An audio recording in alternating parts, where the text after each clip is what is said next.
Hey. Wow. Hey everybody, Hello. we're back from Down Under. Been a minute. It's our first live stream, I think, in 6 weeks or something. Yeah, wow. It's been a while, yeah. Yeah, it's We had been- our summer break, I guess.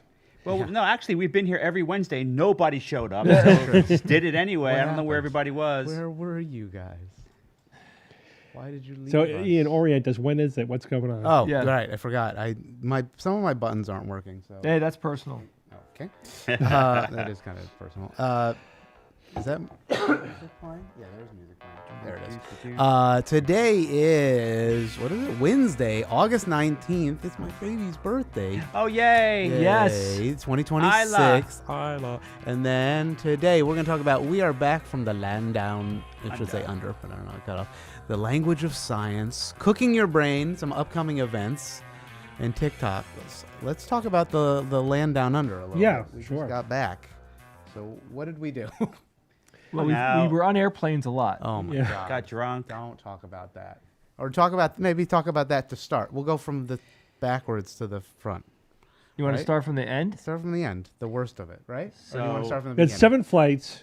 They were all pretty flawless, except for the very last one. From LAX to From JFK. LAX to JFK. Yeah, that's our flight. That's our last flight home.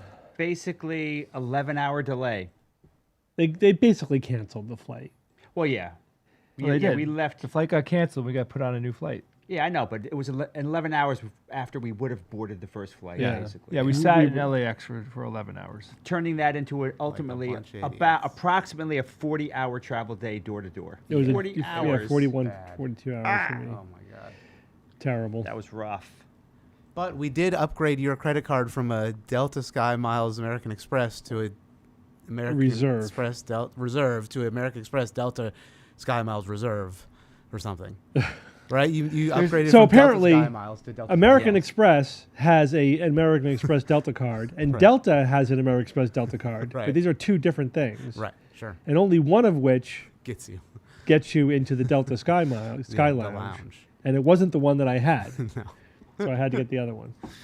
But we got the lounge access, which was pretty cool for Yeah, to better than relax hanging for- out in the airport with the Actually, commoners. With the amount that we travel, and because we travel with so much gear and swag, it'll more than pay for itself. Oh, yeah, for Just sure. in the free bags. Yeah. So otherwise, we're spending a couple $100 a trip on just bags. Yeah. You know. Absolutely. Yeah, I mean, yeah. Plus, the lounge itself was really nice. I mean, there were showers. I took a shower. Yeah, they were. That we was passed nice. out for a Food, little just bit. buffet laid out. Buffet laid all out. That different, was pretty cool. all different types of food. Good stuff too. Yeah, I mean, basically, if you travel frequently, Yeah, it's a no-brainer. ish, I would like we like 4 or 5 times a year or something. That's enough where it's worth doing whatever you got to do to get like the silver medallion or whatever, to get some kind of frequent flyer gold upgrade situation where you get access to that sort of thing. The incredible thing that happened to us in that airport, though, wasn't the lounge. It was that they actually printed us completely bogus. Oh my God, boarding Let's that talk was about I've never this. This seen is that the one. happen. That's So the one. we, at some point, we decided to. So they were doing the thing where they didn't just straight up cancel the flight. The plane, the physical plane, had to be taken out of service Yeah. because the bathrooms were not working on one side Half of the plane. bathrooms, they said, yeah. They said they probably there's some regulation where they couldn't fly it with half Right. the bathrooms. So they had to find us another plane, and they kept saying, "All right, delay." Like it was 2 hours from now, then 3 hours, then hours. 4 hours, then whatever. They just kept pushing it back rather than just saying we don't have a plane. It's That's gonna what be they a always while." do. They'll make you wait in the airport until 11, 12 o'clock at night. So at some point we decided, all right, let's just rebook to another flight. Right. So we went to the gate desk Yeah. right there, and we got tickets for another flight leaving at 9 Yeah. p.m. And she said, well, keep your previous tickets in case somehow there's a miracle and our original flight takes off with a Yeah, new put us Yeah, on plane. sooner. standby, right? Shouldn't she say Yeah, something we, about standby? we were on standby for the original flight in case it left earlier, which we knew it wasn't going to happen. Right. But anyway, they printed all of his tickets, They look legit. but only 2 of them were real, and the other ones Were were bogus. not valid. Yep. There was, I We don't got know kicked how off the that flight can somehow. possibly happen. Yeah. Yeah, I They- mean, I went on the app, and Steve and Jay on the app had their tickets there. Their Yeah. booking for there. I looked at mine, like mine's not here. Your app wasn't updated. Ding, ding, ding. That was like, all right, red alert. Then we went to the Delta Sky Lounge desk where you could actually do almost anything you want. So that was very nice to have it right there. But they weren't very helpful, at least initially. Yeah. One woman took my ticket and tore it up. It's like, this isn't a legitimate ticket, and gave me what was it, like a request to board? Basically a thing that said it was a request to board the plane, which seemed like a roll of the dice to Yeah. me. So Well, it all worked out in the end. We all got on that flight, but it was very sketchy, man. If we It was didn't very say sketchy. anything, some of us could have missed Yeah. that flight. Yeah. At one point, Yeah, tell them about the help desks. The different ones. Oh, God. Well, go ahead. well, there was a lot of things that happened to us in that airport that day, but the things that stand out to me was this was actually said, I believe, to Bob. One of the people working at the help desk said to Bob, "Well, did you confirm your flight? Right. Like, did you go to the app and press the I'm Confirmation. Yeah. confirmation, right?"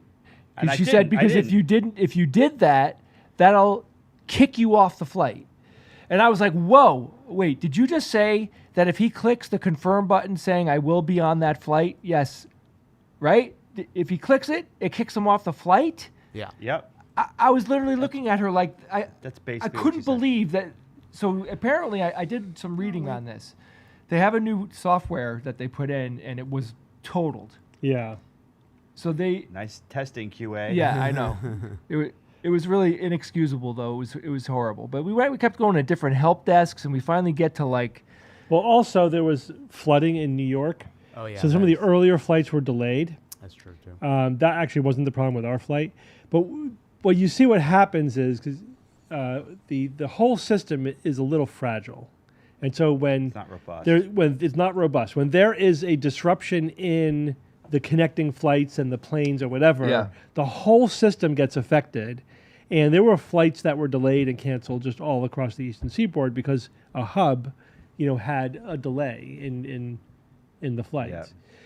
there's not much they can do about how many airplanes they have and how easy it is for them to get in a backup airplane. It's a miracle that they could even do it. In the, Well, in isn't the it just a first matter place. of having enough planes? Yeah, but you can't. A plane has to be transporting people. You know what I mean? Like they can't just have planes sitting and doing nothing. Why? Because Just the money-wise. the costs. Yeah, it's just Yeah. the costs are insane. Well, but I can imagine they could arrange the system. It's not just you have a plane that's just sitting there doing nothing, but that there's just more buffers in the system. You know what I mean? It's not like planes are landing and taking off and there's no there's no buffer at all. Yeah. So when one chink in the chain breaks, and the whole system collapses. But them, an airline keeping you at the airport after your flight is canceled is not a bug, it's a feature for them. Yeah. Because what they need to do is they need to get you on a flight that completes, right? They need to get you to your destination. And they don't care if you're sitting in the airport for 11 hours. Like, in our case, there was another flight, But I remember at one point, Steve, I think it was you, I was getting very angry. Yeah. And it was completely justified. And at one point, Steve basically was like, "Okay, Jay, go for it. Like, Let the hate run express through your you." anger to these people." Like, it was very hard for me to contain my anger because we've been in this situation before. Yeah. Where they had us stay, delay another hour. That was coming back from Chicago. That was the like last a time 2 p.m. flight. We were in the airport all the way to 11 p.m. And then what happened? The airport closed. Yeah. They said, you have to leave the building. They strung us out until everything closed. Then we bailed and we rented a car and drove home. Yeah. God. We could have drove from California. From California? No, I I think don't know so. about that. But anyway, all right, hey, that was the shittiest thing that happened. Well, and it you forget you're forgetting the $12 they gave us in food Yeah. vouchers. food voucher. It was No $12 big in deal. food Redeemable at participating airport, But other than businesses. that, then it was a good Other thing than that if that was that were going to happen to any of the flights, that it was that last flight. Yeah. because Yeah, we yeah, didn't of miss course. any Yeah, connections. right, We didn't miss any right. events. There was no. That other was the disruptions end there. of the trip. So let's move Yeah. back. Maybe go. We go. So the opposite trip side. started. Ian, I You sent wanna you a show text of the image. The pictures okay. I sent. Yeah, you? we sent a bunch of pictures. Yeah. So I'll it pull started. J. Bob and I went to California to a day early to stay with my friend, and also to visit. We were able to visit the California Science Center, where Oh boy. they have a full upright stack of the Endeavour space shuttle, which is amazing. Incredible. So like, We don't have pictures of that because it's not cleared for public release yet. well, yeah, the whole wing of the museum is not open to the public yet, Right. and we have a connection, so we were able to get in. Remember, they different told us, thing. yeah, there we are, that we couldn't take any pictures. And at some point, the person who was giving us the tour was like, "I could take pictures of you, though, if you want me to." I'm like, "Yeah, you should have opened with that. Yeah, absolutely take pictures of us." But of course, Just they face have the control of those pictures. They won't send them to us until the museum opens. For Until a it's few- open, yeah. Probably a couple of months. So it was really incredible, though. I highly recommend that you guys go see this display because the shuttle is set up as it appears on the launch pad. Yeah. Vertically. Vertically. And of course, you walk into the room, and the entry was very well thought out. The way that you first see the shuttle, it's a lot bigger than you think it is. And one of the cool things that was pretty mind blowing to me was, so the space shuttle is attached to the center large fuel tank, right? Yeah. You have the two solid rocket boosters on the side, then you have the really big fuel tank that's right behind the space shuttle. And the space shuttle is attached to that tank. And that's it. So the rockets are holding up the whole thing. right, but the Yeah. two solid rocket boosters are also attached to that tank. Yes. And the two solid rocket boosters in the museum and on the launch pad are what's holding up the whole structure. Yeah. So if you from the side view, right? Let's say the solid rocket boosters are right here. The space shuttle is hanging like pretty damn far away from where the solid rocket boosters are. And the mounting points are the where the engines are at the bottom, where the solid rocket boosters are. So I asked the lady, I'm like, that looks like a lot of weight, like wanting to go this way, like falling towards the space shuttle away from the solid rocket boosters. How does that work? And she's like, well, this is fuel weight. exactly the way it's set up on the launch pad, and they were designed to be able to do that. Yeah. But when you look at it, it just looks like it's It ready should- to go. it should fall over, It should yeah. just fall over. The engines are huge. Huge.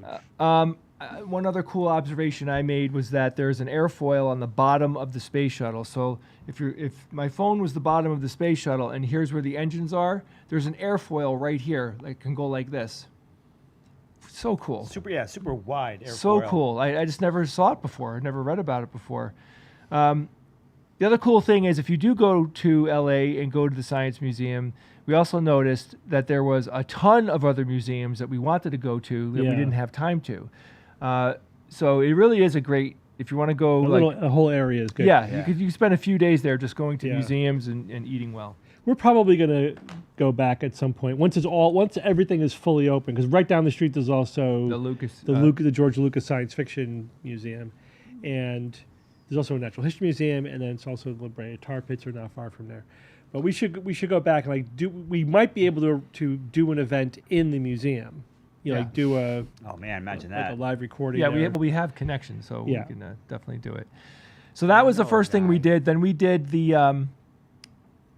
our secret meetup that Friday, right? So we got there Thursday, Friday night. We did that. We did that at CSI West Mhm. at the Andrunian and the Carl Sagan Theater, Yeah. right? Yeah. Yeah. That was awesome. The space was really good. We got quite a few people came to that one. I Yeah. actually I let more people come in because Right. it was like a special deal.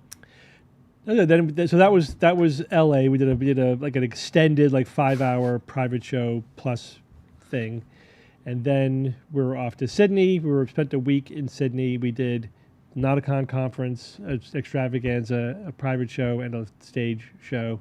Then we were off to New Zealand, starting in Auckland. We Northern Ireland. Hold on, let we me get drove all down the these North pictures. Island I got to a bunch of Wellington. Yeah, show some pictures now. Jay sent me some funny pictures that I'm trying to download. Then we did the Christchurch Christ! Skeptics Christ. meeting, and we did Christ. Well, another- they had a conference, and we they had a conference. We did another extravaganza. so we controlled the content for one of the 2 days of their conference. We control Yeah. the vertical and the horizontal. Yeah. Yeah. And it was great. It was really the overall everything. We had 17 people, and there wasn't. I wasn't surprised, but it's always great when you Oh man. finish a trip like that. You look back and go, "We did not have one personal conflict." Here, there was no- Here's some of the bags. Yeah. When we were traveling, and some of the people. Not even all the people. There's not even all the people or all the bags. That didn't include Like double the that. Yeah, double. I had strollers. I had. It was crazy. It was great. Car seats we had to bring. So that's Kara in the back with her boyfriend Joran, who was very awesome in helping us Very awesome. handle Poor all guy. of our swag sales and everything. Now, these two guys know how to travel. They know how to travel. They show up in sweatpants and a hoodie. Oh yeah. Color coordinated. It was a flight. It was a flight hoodie, so it has a Integrated. an eye mask in there, Yeah. and they have all sorts of accoutrements They're professionals. to fly in. You know what I mean? Like I have my most important thing is I strap my head to the headrest so I don't do the head bob. If you're in crappy seats, these guys are a whole other level. They were awesome to watch travel. So There's the Sydney Harbor. Yeah. The So then, here's Sydney. We got some. I don't know what this other thing is. What is this picture? the opera house is to the right, Oh, which the you opera can't house. see. Yeah, I got that. Well, here's the opera We- house. A little blurry. There it is. Hey, that's where me and Courtney got engaged, right in that back room. There Right you there. go. That's where George did his requested And performance. then let's see what this is. Sheep placenta, Placenta cream. cream. That was in the Creme. airport. Well, sometimes There's you other need stuff it. too. It's got vitamin E. They added the vitamin E. It doesn't even come. Why with it. would What the heck? placenta have to come into the picture here? Okay, that's a Steve question. It's just okay? bullshit. What do Bullshit you Uh, marketing. want from me. All right, let's see. So Here's they a- want you to rub placenta all over your face. Well, I know. Here's some picture of the lake. Is this the That is the sunrise in New Zealand? Rotorua? Rotorua. Yeah. Rotorua. Yeah, that was a pretty area that we got to stay in for like a day. Yeah, when we were doing New Zealand, we drove the whole North Island, so it was a lot of, all right, sleep. All right, get up. All right, sleep. All right, get up. yeah. It was cool. Here, this was the Sulphur Springs. Yeah, right? what was it called? The thermal wonderland. Thermal yeah, Wonderland. it's Basically, what? Like a Wonderland. dormant volcano, essentially. Right. Eventually, it's No, it's not. It's basically no. It's just where a place where the magma is close to the surface. So Magma. there's I mean, there's lots of sinkholes. You could smell the sulfur. It's oh very my strong. God, it's almost overwhelming. and it was like the whole town was that. It wasn't just like one area. Like people are living in, right? The Yeah. sulfuric land. Let me see if I have another. I have a couple other. Yeah, pictures Sydney that was are fun. 40 to 60. Some days in the sun, it was nice. New was really Zealand not was that definitely chillier. Yeah, New Zealand was chillier. You're right. It was not. Well, the bad. South Island in New Zealand was colder, much colder. Yeah. Here's the fun There's picture. one of the iconic shots. We were, I mean, massive like sulfur clouds. Something happened to Steve right around here. Yeah, I don't know. I have a hole in my head. Yeah, little reflect or Looks like a, reflection from Photographic sun artifact. Could it be a dust mote artifact or reflection? show. Could have been Showing. water on the lens. All right, so we also went to Hobbiton, which we should show Oh my off God. a little bit, which So was good. amazing. Where was you guys had another image of Hobbiton, and I can't find it now. Oh, whatever. I have this picture. This is us eating. It was like the grand feast. Yeah, we did the dinner after the tour. My God, that was that Amazing. You walk to the table and it's all laid out. All the food was right Yeah, there. Just incredible. It's so funny. Oh, I there tried it to. is. I sat at the center of the center of one of the sides, and I thought I could reach the food, and I thought it was a good place to sit. The food directly in front of me was fake. The little area in the Oh, in yes, the in middle the was middle is fake fake food, food. and the food to the right and to the left of that I couldn't reach. So it was like Yeah, like right I here, needed help. Fake food. But then here, real food, like on the little pedestal. It was All around, real. yeah, all around. This was just like rocks and stuff like that. But Delicious food. It was all one of, really good. one of the best meals I've ever had in my life. I think, yeah, it was really Well, that's a hell of a quite good. statement. It was. I mean, Oh, it was good. It was solid. solid. it was way more than solid. It was like And they- exquisite. And they had vegan stuff for Andrea. They and they had all brought vegan her a stuff. plate filled with vegan food, Yeah. all ready to go, totally. And some of the stuff was already vegan. It just was like Not the happened to sheep be- shanks. They were No, not. they vegan. were less No, vegan. less vegan. I mean, the sheep was vegan probably. Here's a picture of one. That's where the banquet was. It was like in here. In that. That's the Green that Dragon. building, the Green Dragon. This was the thing. But then there was also we got to go into yeah. one of the Hobbit holes. This doesn't Yeah. show everything, but This was relatively new. this was relatively new. There's only a two few of years them old. done, right? I think Two identical hobbit holes Yeah, and they had like that. bunk beds and kitchen and bathrooms and.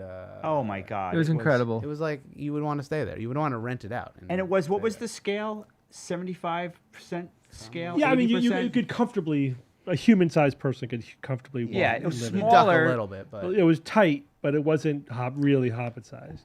yeah, and the beds were big enough you could lay in it. Like Yeah. Jay, didn't you lay in the bed or something? Yeah, my feet hung off of it, Yeah, but a little you, bit. you could lay in it. But it was, I mean, it's awesome. So if anybody ever gets the chance to go to Hobbiton, you got to do Oh it. yeah, that just going into that Hobbit hole and the way that they designed it, and it It was a capper to the whole was thing. incredible. Capper. Because seeing the facades of like 30 or 40 hobbit holes Here's is Brian. fine, but Brian moved in. He won't leave. and even He's still there. you see the fork in front of his left hand there. There's Yeah. a fork and knife, and you could lift them up, but they're attached by a string, Yeah. a retracting Yep. string, so you could pretend to eat, and you can't take them unless you want to break it. Yeah, it was pretty awesome.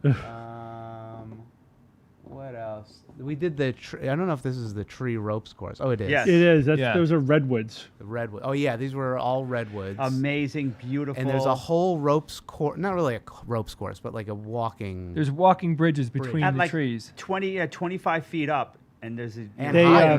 Did you walk- go up to the second Yes, level? I I did. did, That was yeah. even higher. That yeah, like Yeah, yeah. there's My kids platforms. wanted to go up too, and we went up, and I was like, "Oh God, oh God, oh God!" Oh God. So those trees are from California. They They are. told the story like 100 years ago.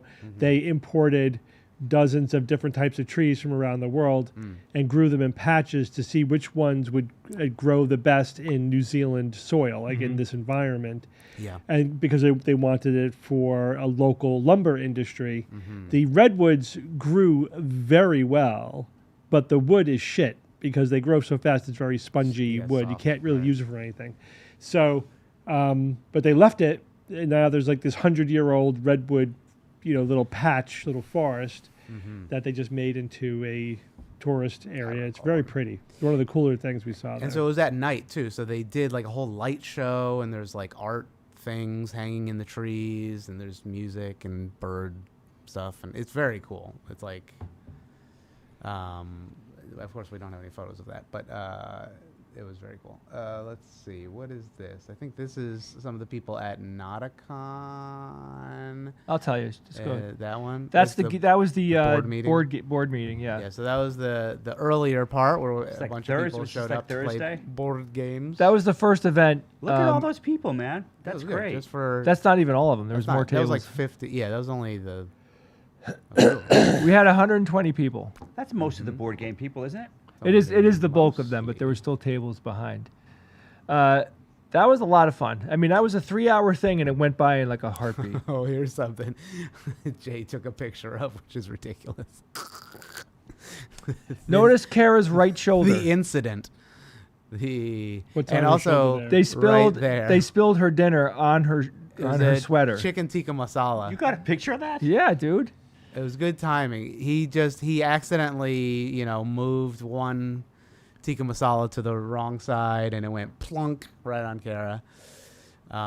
It missed me though. I was sitting right behind this guy. You can see it on her seat too, see it on like the down seat. there. Anyway, we dunked it in some water, and they gave us, I think, 40% off the bill or something like that. 50% Something, off? yeah, something appropriate. It was appropriate. appropriate. It was good. But they said they were going to clean it and deliver it to her that night, and she said that they don't They don't did think- deliver it to her that night. It was only barely clean. it wasn't Well, sufficiently. they clean. didn't. What are they gonna do? mostly cleaned. We did, no. There was no D&D games. It was like more like Not enough board time to games. do that. Well, Board fi- games. Things Okay. that you could play in 20 minutes. Yeah, it was- short- we only short had a form couple games. hours, 3 hours. or 2 10 hours. minutes. Yeah. I Yeah. played 3 different games I've never even heard of before, and they were all easy and fun. It was really, really interesting. All right, let's get to some conspiracy stuff. What the heck is this? So It's Perspective. impossible. It's all What the impossible. moon looks like when you Steve. take your picture standing on your head. Yeah. the moon is NASA. upside down. What is NASA doing? They got to you. It is always amazing that it is so easy to prove the Earth is a sphere just by traveling. And obviously, we made an effort on several evenings to see the southern sky at different times. Unfortunately, we were there during a full moon, so we couldn't see the Magellanic Clouds. Oh man, couldn't see the Magellanic Clouds. Proxima Centauri. I think that's We saw Centauri. We saw not Proxima, the closest star Yeah. to the sun. But I think that's almost impossible to see anyway. We saw even on Alpha the great Centauri, night. But Alpha, the yeah, star previously named Alpha Centauri, and then we also saw the Southern Cross. Yep. Oh yeah. that's Southern pretty Cross, iconic. but- And you could see Orion, which we also see in the northern hemisphere. But That's he was one you could upside see, down. but it was upside down Upside to what we down. typically see. There's just How do you absolutely explain it? no cool. way Perspective, to explain that. Now, that's zoomed in, but that is close to the horizon. So I think the moon's on the horizon and it's upside down. Again, absolutely no way to explain that on a flat Earth. It is impossible. Same thing with the sunrise, by the way. the sunrise. Yeah, there's no way to explain that with a flat Earth. All right, what else you got? Oh wait, couldn't the sun just? I mean, I think they say the sun does. They say the this, sun but- goes like this. Okay. Right, yeah. Because if it went like this, the whole Earth would be at night at the same time, and we know that that's not the Right. case. Right. Around and around and around. I do have a picture of us when we got off the bus and tried to get an image. Let me see. I sent you one too. It was pretty good. Was it of us? I'm where? hungry, In man. Did you? I don't think so. I did. I did. It actually shows download. stars as well. I It was a did. time lapse. Yeah. Oh, was it? Well, I got one too. Oh wait, I think this is actually mine. Here we go. Mine. I mean, it's not great because we were it was a little still. It wasn't perfectly dark sky. Oh, that's not bad. It's not bad. You could see some stars. I let it go. It was like the 3-second whatever Yeah, long exposure. There's one of my babies. yeah. You could see that that's the southern sky. Yeah, you can tell. Like, what are these stars? Did you give me one? Yeah, don't worry about it. All right. Wow. Whatever. The meal. Don't worry about it. And then there was this. Boom. That was the landscape in New Zealand, especially North Island, is crazy. How gorgeous it is, and people just live in a little house overlooking. Look at the mountains behind us, though, Ian. I know the mountains, and then there was like a desert, and there's like plateau or what? Not plateaus, but plains. Or You can't. You know what? My son said this to me 2 days ago. Mm-hmm. He goes, Not a con. "Because driving around Connecticut kind of sucks now." I'm like, "What?" And he's like, "We spent all that time looking out the bus, looking at."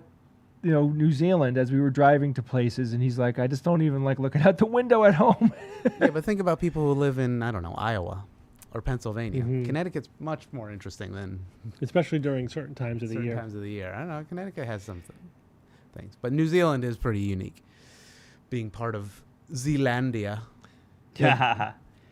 Yeah, this was at the Thursday night meet and greet.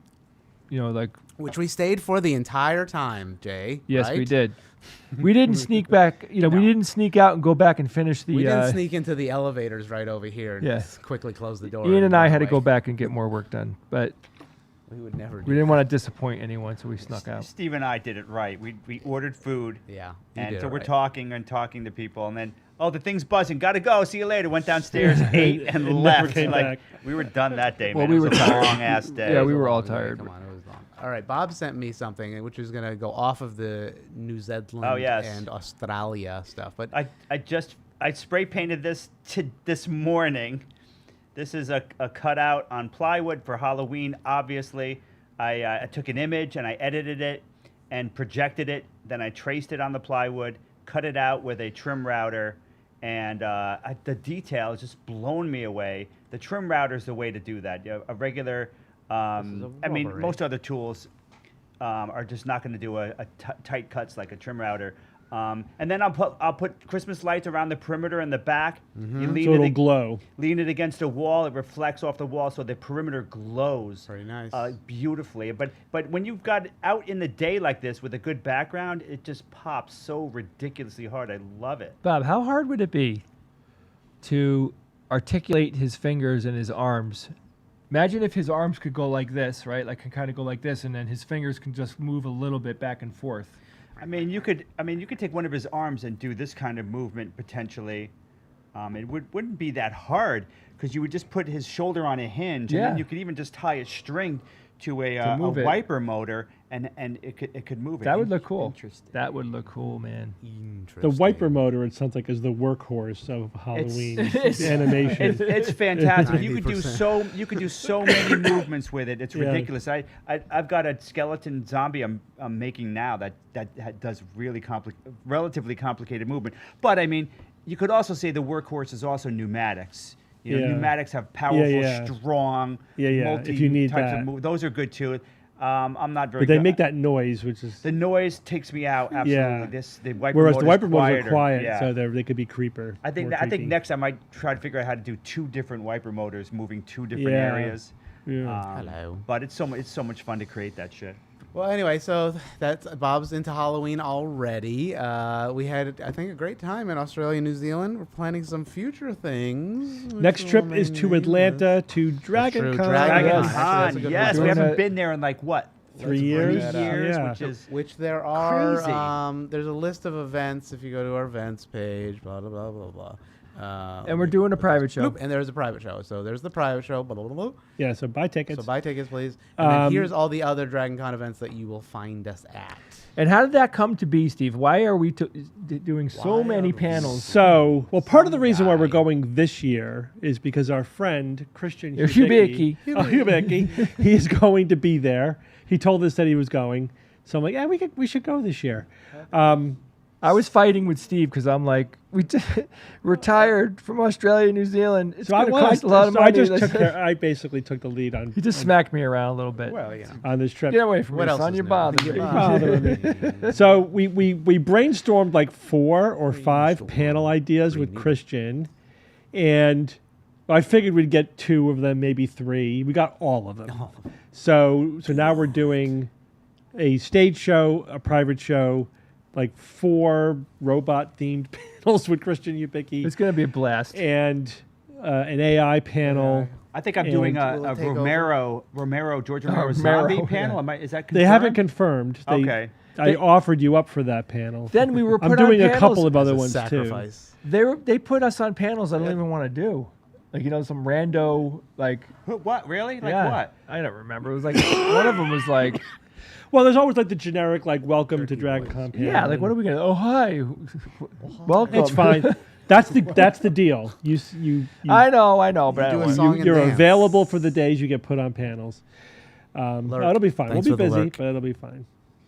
All right, yeah. So that's happening. It's coming up. So see that everybody in the Right. Well, it's just the 3 of them. Anyway, here we go. Shut up. Shut up, you Shut freaking up, dumb. you. All right, let's go on to. Why don't we do cooking your brain? I love Sure. it. Let's do it. Because that was the one that. Start with salt and pepper. Oh, delicious. That's the one that Bob wanted, I believe. He likes to cook the brain. I just watched Indiana Jones: The Temple of Doom Oh, yeah? Killed monkey brains. again. Yeah. It really wasn't a good movie. It wasn't great. It wasn't Which good. one? Temple of Doom. Oh, It the wasn't first very one. good. I mean, What? I can tell you. I'll explain it to you. Wow, you are. That's a deep. That's Come on, a, that's a hot Kalima take. alone. Kalima. That's a hot take, man. That's good. I'll give you my reasons if you want to hear them. I don't. I don't hear because you're. Yeah. you're- When's the you're last wrong. time you You're saw it? wrong. I Wrong. don't know. 3 years ago. Wrong. That's a good. It's That's a, okay. That's a good Indiana It's- Jones. I mean, of the first 3 Indiana Jones movies It's- in order, my favorites are the first one, Raiders of the Lost Ark, then the Crusade, and then Temple of yeah, Doom. Crusade's solid. Wait, what all about the three fourth are, one? And then the ones after that are all shite. Yeah, all three are absolutely really good. Absolutely Yeah. worth seeing. It was a good trilogy. They should have just stopped there. Yeah, I Come mean on, Short they Round went is in darker. it. They went darker for Temple of Doom for sure, and I think that's Darker? the movie. No, that's it's campy. I thought that was the most campy. Right? I know. They pulled out at somebody's heart. I Oh, mean, well, okay, that is the movie. I think that was the birth But of, they had, of PG-13. Juan Lee, right? Short round. Yeah. That's awesome. That's like. I thought, I that's thought like. Risky Business was the first PG-13. I could maybe I'm wrong, but my memory is saying that your memory is Spielberg wrong. made it happen. I think I remember it your way PG-13 too, Bob. to PG-13. My short review on that movie was that it was so targeted to kids, it was ridiculous. Temple of Doom. Yes, it was. It absolutely was. They tried to land a joke every 2 minutes. Like there was always a joke happening. It was campy as shit. No fun.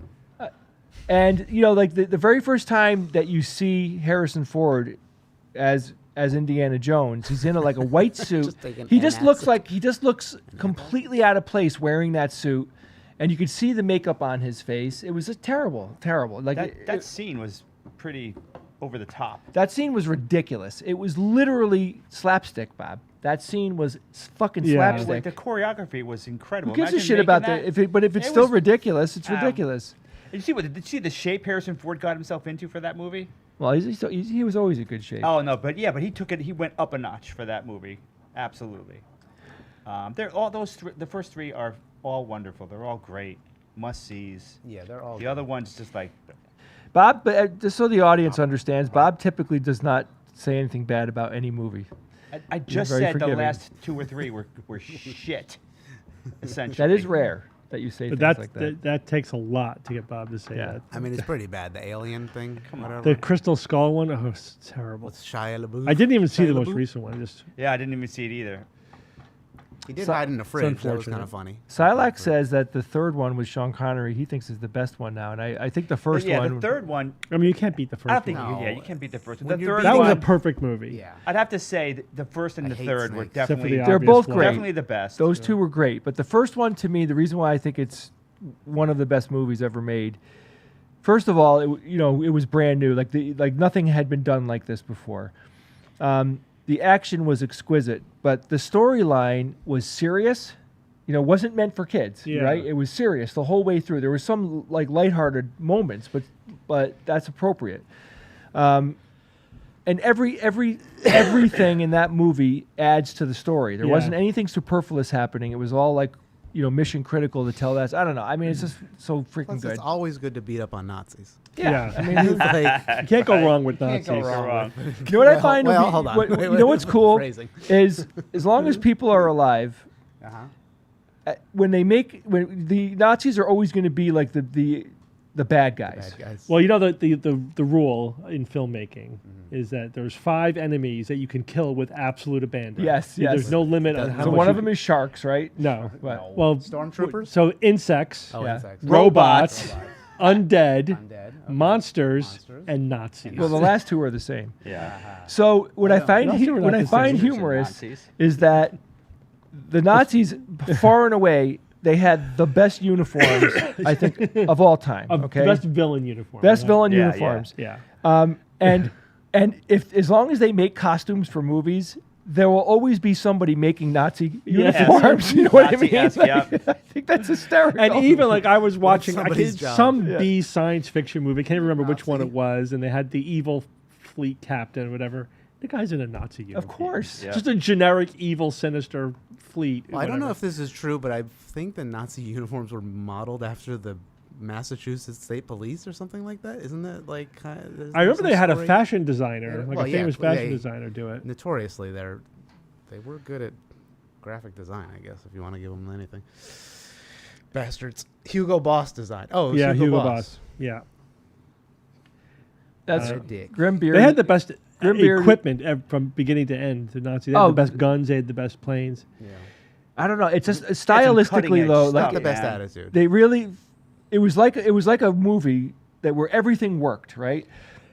Everything that they had, all their accoutrements and their clothing, and even like the demeanor of them was like In perfect. in Raiders, you're saying? No, in general, like Oh, in general. even though the Nazis As were depicted horrible, in the movies. no, but even though the Nazis, of course, were absolutely despicable and horrible, like as like a character, if you just look at them like Yeah. for the aesthetic and how they what they feel like when you see what they were and who they were, it was way better than they could have planned. Yeah. Like a lot of things had to happen just right in order for all that to land the way that it did.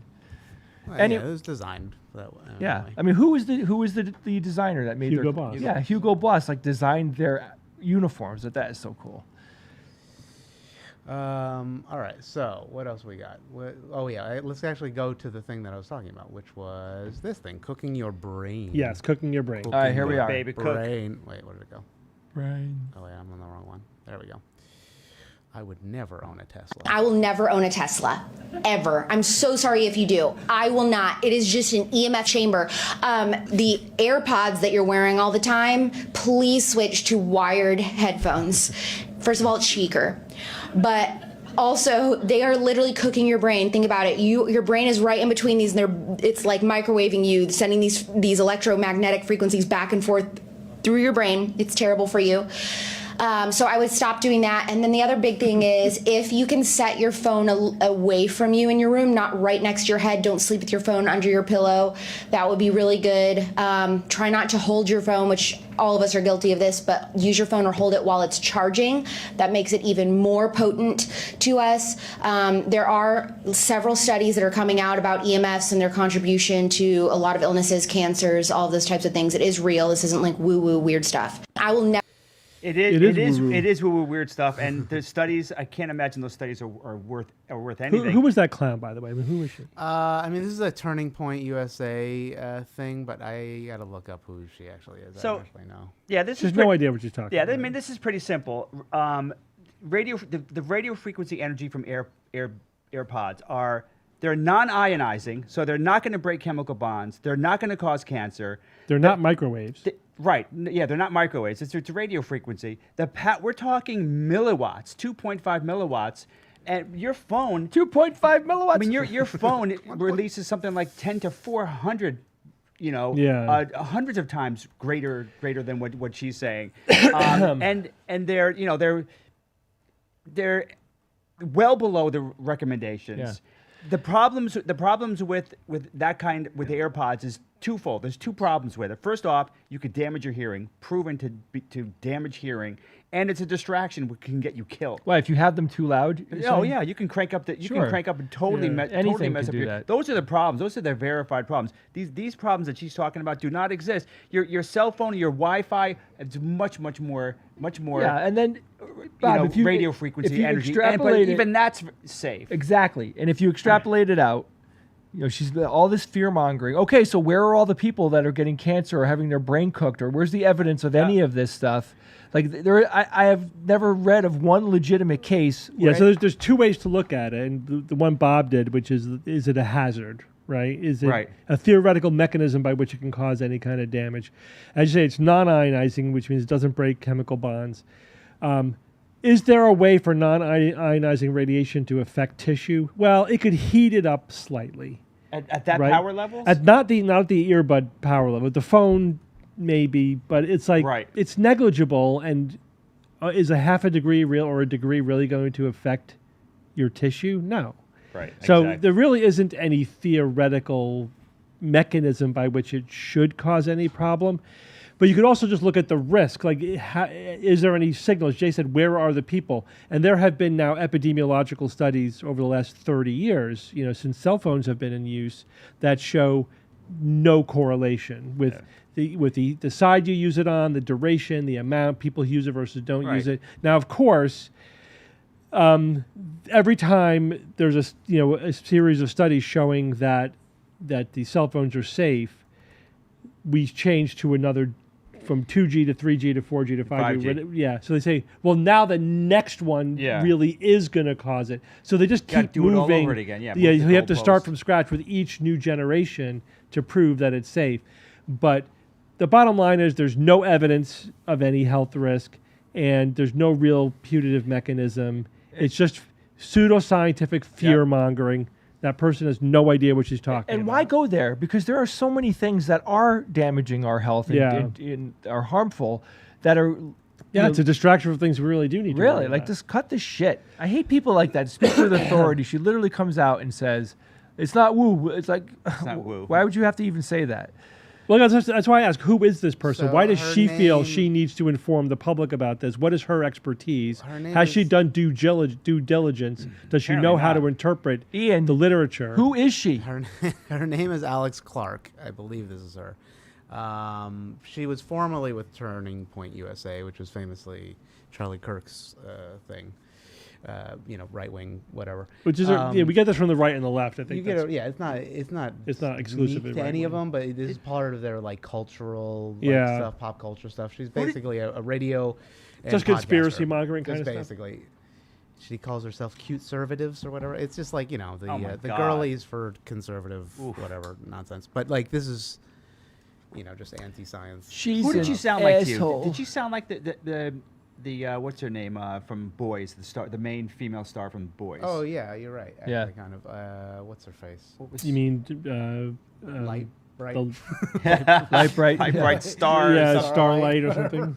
I mean, to me, it sounded so They, much they like have, they her, have right? similar voices for sure. And I don't know Erin where's the Moriarty. swipe Yeah. at Tesla coming from. Teslas are Yeah. EMF like more than I any don't know, other just like car. it's because of the battery, maybe or something. The thing is, it's also stupid because if anything, Also stupid. it's also stupid. no, cars to a certain degree are Faraday cages, right? Because you're Yeah. basically in a shell of metal. That's why if anything, it's Lightning. protective. For lightning. If you're in lightning or if a power line is down, Yeah. stay in your freaking car. Yep. It's Because that grounded. actually protects you. Don't ground yourself. Yeah. Starlight. That's right. It was Starlight. Star something. Sorry, I said light bright, whatever. All right, well, thank you she and is very goodbye. popular, so there is that. Bye-bye. To look forward to.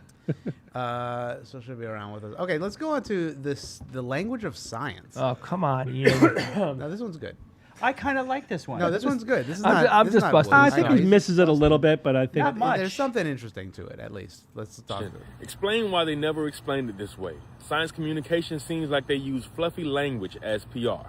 And honestly, I think the answer to this might be simpler than people think. Science isn't just a collection of facts. Science is its own culture as well. Now, when I say culture, I don't mean ethnicity or nationality. I mean a group of people that develop their own language, traditions, and ways of communicating. If you think about it, lawyers, doctors, truck drivers, they all have their own language and their own way of doing things. Science is no different. That's why you'll see scientists use words that sound familiar, but in the context of their culture, they mean something much more specific. Words like observation or theory. You already know what these words mean. You just understand them in a different context than they're being used. And it's mostly because they aren't talking to you. For instance, when a lawyer says consideration, every other lawyer knows what that means. If I say bobtail or piggyback, every other truck driver immediately knows what I'm talking about. These are all perfectly normal English everyday words, but they take on a different meaning depending on who you're talking to and what context you use them. So why don't scientists explain it that way? It's because most scientists spend years talking to other scientists. Eventually, the language of their culture becomes second nature to them. They're not trying to confuse anybody. They're just speaking the language of their profession. So Yeah, they forget. Like Steve does this from time to time, but Steve is actually very good at having awareness. But I'm sure most people who listen to the show every once in a while, like Steve or Steve and Kara, will use a term that you probably think is very pedestrian. Yeah. But it isn't to most of us, you know? Yeah, well, all that's about- because I have to communicate. You know, as part of my job, I have to communicate to patients, so I'm constantly translating. right. You know, doctor speak into a Yeah. language for a general But population. this But is all about- even still, yes, occasionally there are words that I've kind of lost a sense of. Is this something that everybody knows, or is this something I learned in my medical education? Right. It's Well, kind of surprising to me. And that as people- science What he- communicators, like we sorry, Bob. Hey, look at me. I love you. Jesus, you're, man, you you're guys are beautiful. fucking You're impossible beautiful. to break into talk, sometimes. talk. This We is want you what to he tell should us. have What are you said- trying to say, Bob? What he Talk to us. should have Stop said touching was, Bob. I mean, this is it's critically important for precise communication. thing that he missed. He didn't encapsulate it that It's way. not just Come on. culture. He was. No, he this is did a precise great job. communication. Technical jargon He for a did. He reason. did very well, but in the very beginning, he throws out fluffy Well, that's communication what somebody wrote for as PR. a Oh, comment. because that was just like this Not isn't fluff. anything That's about just what PR. somebody wrote as a comment. It's not what Okay, he's saying. all He's right, just, that's he's good, but- explaining like the. Yeah, what he said was correct as far as it went, but Right, he right. missed an entire layer, which is the reason why we start to use words in specific ways and you also use jargon is for precision, right? Is to be unambiguous, whereas colloquial use is ambiguous, right? Like for example, patients will say, "I'm dizzy." What does dizzy mean? Means everything. It can mean a lot of different things, but we don't use the term dizzy, as a What would you neurologist. use? So, well, it depends on what they mean by dizzy, because dizzy could mean vertigo, which is a very specific phenomenon, right? That's like this Yeah. the spinning sensation. It could mean off balance, right? It could mean that you have ataxia. People will use the term dizzy when they're feeling drunk, like off balance. It could mean All right. lightheaded. Yeah, that's what I was Right, a gonna lot of people say. use it to mean lightheaded, which is a completely different phenomenon. That could be a blood pressure thing, you know. Yeah, it usually is a blood pressure thing or a blood flow thing. So, and some people use it to mean I have a vague sense of unease, right? So there's like those four basic meanings: vertigo, lightheadedness, off balance, or just difficult to nail down kind of So sense it's too of unease. general of a term. It's too general of a term. for But here's doctors. the other thing. People use terms that you would think are specific in non-specific ways. So patients will use the term numb when they really mean weak. What? Right. Ah, interesting. They say like my arm is numb. Numb, they mean dead. So what do you do? So you have to clarify. I always say, so right, you understand how they got there? Punch 'em. Like they mean numb means dead means weak, right? Yeah. When what I mean by numb is lack of sensation specifically. You could have a lack of sensation without a loss of strength. Yeah. Whereas weakness is loss of strength. And sometimes they use weak to mean poor coordination. So they use these terms very vaguely. Yeah, and then so your job is to figure out the To exact thing, that- down, disambiguate yeah. exactly what they mean and by then you that. figure out the correct doctor term to use, and then that's how you write it in your chart, Yes. so other doctors would know So exactly. but again, because I'm taking a history, I'm not just communicating between physicians, right? When I do, then I use just jargon. But when I'm taking a history, I will often put in quotes what the patient said, and then I will then I'll say how I clarified that. Like the patient complains of being dizzy, which I clarified to mean vertiginous, right? Do you try to correct them and tell them this is a better word? Okay. Sometimes. You ever yell at them? No. Okay. No, but sometimes I would do that just so like when they're communicating with other physicians, and I would just tell them, all right, so what the word we use for that is vertigo, right? Or I'll ask them a question and they don't understand the question. Then I have to clarify what I'm asking. What if an intern used the wrong word? Would you yell at them? I would correct them. Okay. Yes. Firmly. Yes. Yeah. So, and that's I correct. so medical students, interns, residents use the wrong terminology all the time, and then that's how they learn is by being corrected. You beat it into them. Yeah, basically, metaphorically speaking. No, like so they just use all right. So there's a lot of types of mistakes they make. They might use the wrong term. They might use an imprecise term, or they might use too precise a term. Meaning Too precise. Yeah.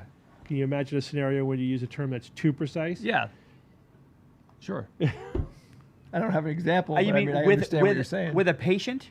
No, like they're talking to me, right? Doctor to doctor communication. They're describing what happened, and they use the term. It's false precision, right? So they are prematurely Giving up. Yeah. They're making assumptions. They're making an assumption. In other words, assumption like for example, shut up. For example, they might say the patient had a seizure.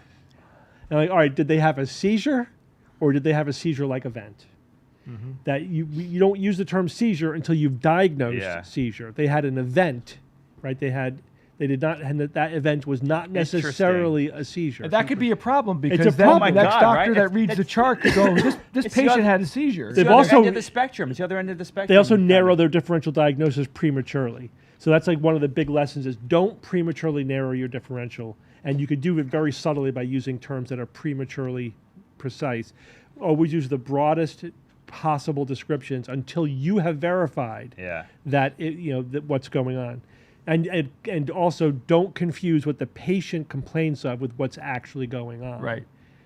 Make sure you separate those two. Because people will come in, I have difficulty walking. What is difficulty walking mean? This is always a fun question I ask students. What's your differential phenomenology of difficulty walking? Well, now that you've primed the well so well, I can think of lots of ways that you could. Yeah, go ahead. One of them could be weakness. Could be numbness or weakness. Could be numbness or weakness. Or dizzy. Or what do you mean by dizzy? They could be lightheaded. Or lightheaded. Or vestibular or vertiginous. They could literally, I mean, as ridiculous as this is, they could have an ingrown toenail that makes or it it could be difficult. something causing pain. Right. They could have a broken bone. Right. It's not even necessarily Right, it's- neurological. Right. Right. You got to drill It down could be that a, one, could be a man. visual problem. They could Yeah. they could have an inability to see see down. Now, Steve, do you think that beating would help interns learn faster? There's actually good evidence to show that it does not help. Oh, it doesn't. Okay. Oh man. Yeah. Ian, I went down the wrong rabbit hole here, I dude. guess. Yeah, well, The We'll beat carrot you works later. much better than the stick We'll beat when it you comes to later. education. But I bet you there are some interns who you really did want to give them a wallop. Give 'em- you know? just give 'em a smack? Smack. do you think AI or LLMs are better at not doing this false precision thing, or worse, based on what data? they're I trained haven't on? specifically explored that avenue with LLMs. I imagine a lot depends on who's asking the question, how you're Yeah. asking it, where that search takes them into what literature, like general literature versus technical literature. Yeah. It's like why did new doctors fall for that? Is it just like simplicity, laziness? They have to learn a new unaware? language, They just and have to it's just know it, part of the yeah. process of learning the language, learning how we use terminology. It's also a lot of the problem too is that it even gets specialty specific. So they learn wrong terminology on their non-neurological rotations that then I have to correct when they come through neurology, which is why I always try to be careful not to teach them like cardiology when they're on the neurology rotation. You know what I mean? Like the non-neurologists will use a term CVA for cerebral vascular accident, which is a nasty. non-specific. This is now non-specific in a bad way because Right. because it could mean a bleed, it could mean a stroke, it could mean something else. So, that's not a diagnosis, right? And if somebody and it's not really useful in describing how the patient presents. If you're telling me that they presented with a stroke-like event, then that's what you say. Yeah. They presented it in a stroke-like fashion. Doesn't mean they had a stroke. Stroke like. Could be a seizure, right? It could be presented a stroke. It could be a bleed. It could be something else. So anyway, knowing which terminology to use in the situation for the purpose of where you are in the evaluation is critical. And there are some terms that are just like, no, we don't even use that term anymore. don't It's go just it's for whatever, it's misleading or it's non-specific. Which one? or Like, give me an whatever. example. Do you Like CVA, like we don't use Oh, that CVA, in yeah. neurology, but non-neurologists love that term because it's non-specific. They can just call it whatever. It's like, no, it's a bad habit to get into. Don't use that You know, terminology. you know what I love about this video? Some regular dude drinking a Coke that comes out with something I think is pretty impactful. You know what I mean? It's very insightful. You wouldn't expect it. Like, it just seems a little like you'd expect someone more buttoned up to make that observation. But I like that. The other thing is that this is what the internet should be filled with. Yeah. This is what TikTok should be. There should be a ton of video Imagine like this with people that have insights. There is, but there's just 10 times as much Yeah. shit is the problem. It's Yeah, buried I'd in say a 100 tsunami of 100 crap. Right, Bob? more, yeah. Orders of magnitude. There's a lot of good videos. Speaking of which, let's get to some more of them. Okay. What's next? Okay. Let's see. Forever chemicals. We could talk about that. Or actually, maybe let's do some more neurology stuff. There's DMT, What do you guys know man. about DMT? Yeah, I've heard about this before. That stuff sounds intense. Sounds a little crazy, but there's some interesting claims that this guy makes. This That's gonna be freaking hard to guy. do. I know this guy is. This guy is on the level of this He's fucking He's guy. an enabler. This fucking He guy. is literally like he does the same type of damage that Joe Rogan does. He's Yeah. in that. he's in the zone, yeah. aloof, but listens to any ding dong. I think it's a Diary of a CEO or something is his channel or something. He's very popular. Anyway, Because some of my friends have done it, and when you ask them to describe it, it seems to be quite abstract. Yeah, it's like if we had some two-dimensional creatures that were living on this piece of paper right here on the table, and one of those creatures figured out that he can smoke some DMT, and that somehow enabled us to peel this two-dimensional creature to where it could see in 3 dimensions and see everything in this room. That's DMT. That's You're getting horseshit. peeled out of ridiculous, reality man. into some other realm. And the weird thing is, every scientist that I know that's studying DMT, not one of them thinks it's a hallucination. so that's like the main can't claim. be true. So I'm like, what? That can't be true.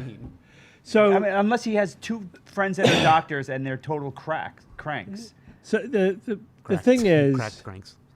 this is such an old notion, right? So there are lots of substances you can only do to the brain, right? You can only affect the brain, how the brain functions, right? There's only so many different kinds of things that can happen to the brain. And we've been doing neurology, neuroscience long enough that we pretty much know them all, right? If something like a totally new phenomenon comes down the pike, that doesn't happen at this point in time. So there's a lot of drugs that what they do is they break down your ability to test reality, right? The walls of reality come crashing down. That's 100% in the way your brain constructs reality for you. Sometimes there are specific ways it breaks down. It breaks down in that you no longer feel separated from the rest of the universe. Did you know there was a part of your brain that creates that sensation, that's Yeah. something that has to be created? No. But it is. And infants don't really, like young infants don't have that yet. It hasn't developed yet. They don't know where they end and the rest of the universe They think begins. they're one with the universe. LSD famously can create that sensation. I felt one with the universe. Yeah, that means the constructed perception that you are a separate entity from everything else broke down, right?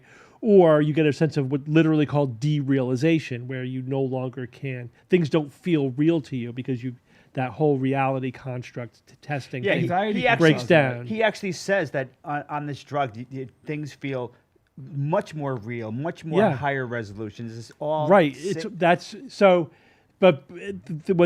What he's doing is confusing the perception of reality with reality. Like your perception of reality is not changing because reality is changing or because you're perceiving a new reality that higher reality or whatever. It's just that your brain's ability to construct reality is breaking down and giving you these freakish experiences. I mean, it's an internal phenomenon, not an external Right. I phenomenon. mean, the visual and auditory hallucinations are intense from what I've read about this drug. So you're going to trust anything you experience. I mean, it is pretty dramatic. I was reading a paper about it, Steve, and it said that there are when you take this drug, there are networks in the brain communicate that normally don't commingle. So yeah, you're seeing some amazing, intense stuff. But it has nothing to do with reality itself. Yeah, you're glitching And the brain, this- basically. like, Yeah, I mean, oh my God, to say man. that like the person is slipping into or experiencing another dimension is so ridiculous because first of all, you can't prove that. It's unfalsifiable, that claim.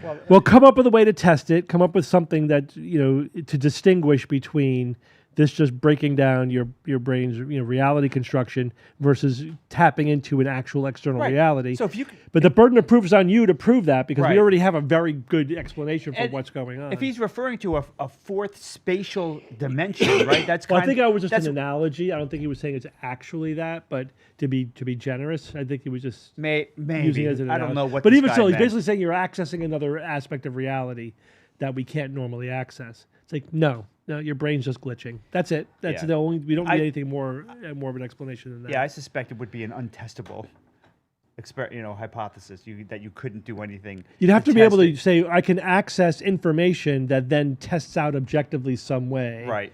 whatever, something like that.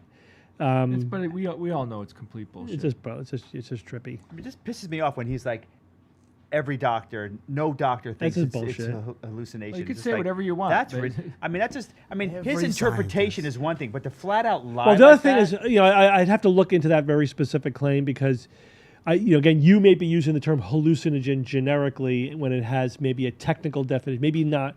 It may not be technically in that class of drugs. It's doing something else, creating hallucination-like effects, whatever.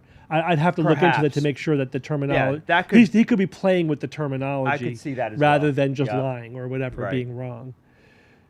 Yeah, I don't think there's much more to. I mean, No, it yeah, just like that's- rambles on after Yeah. this, but it's like that's the main gist of it. Yeah. Yeah. I don't want to watch all it right. again anyway. Yeah, no, just more nonsense. Okay, let's do a little quick nonsense. If you guys are familiar with this Oh, old God. chestnut, I would play the music, but it's Michael Jackson, so we'll get flagged. But this Was still, this, still kinesio popular tape? kinesio taping for patella support. I mean, I don't know. Presumably, it I mean, there's probably some level of support of the Support of the patella, but patella of the I kneecap. don't think it's dramatic. I mean, yeah. But why all I can those see that as curves and all that? support. It just looks like I mean, it bullshit. just kind of looks cool, probably more than anything, for the support. But I mean, the kinesio tape myth is just that it makes you perform better, right? Isn't that the part of it, or heal, or Yeah, it's like you take a basic idea like bracing a injured limb, a Right. joint or a muscle or whatever, and then you fluff that into something falsely specific. Like there's the tiny details of exactly how you're arranging the kinesio tape somehow enhances or has some effect beyond just its mere simplistic bracing, right? So there's a lot of medical pseudoscience that falls into that category, where you take something that has a very basic effect, like exercise, right? And then you say, well, now you're going to do this particular type of exercise. I'll call it X therapy, and It's 10 and times pretend better. like it's some magical effect beyond just the exercise itself, or relaxation, right? Or some kind of feedback, or or talk therapy, or bracing, or whatever, or anything like that. Just make it pretend like it's something more elaborate and specific than it really is. I think it's fashionable, if anything. Like people are like think it looks cool. It gives them some. But that's not what they claim. They're not saying this is a pretty brace. They're saying No, I it's know this they're magical not. But kinesio brace. I think that the athletes that some athletes that do it, a lot of it is just like a. Well, athletes are famously superstitious and will do anything to maybe give them the slightest edge, and so they're very easy targets for that type of thing. Yeah. And then they become the poster child for marketing it to the general population. These athletes are doing it. Yeah, they do a lot of shit too. It doesn't mean anything.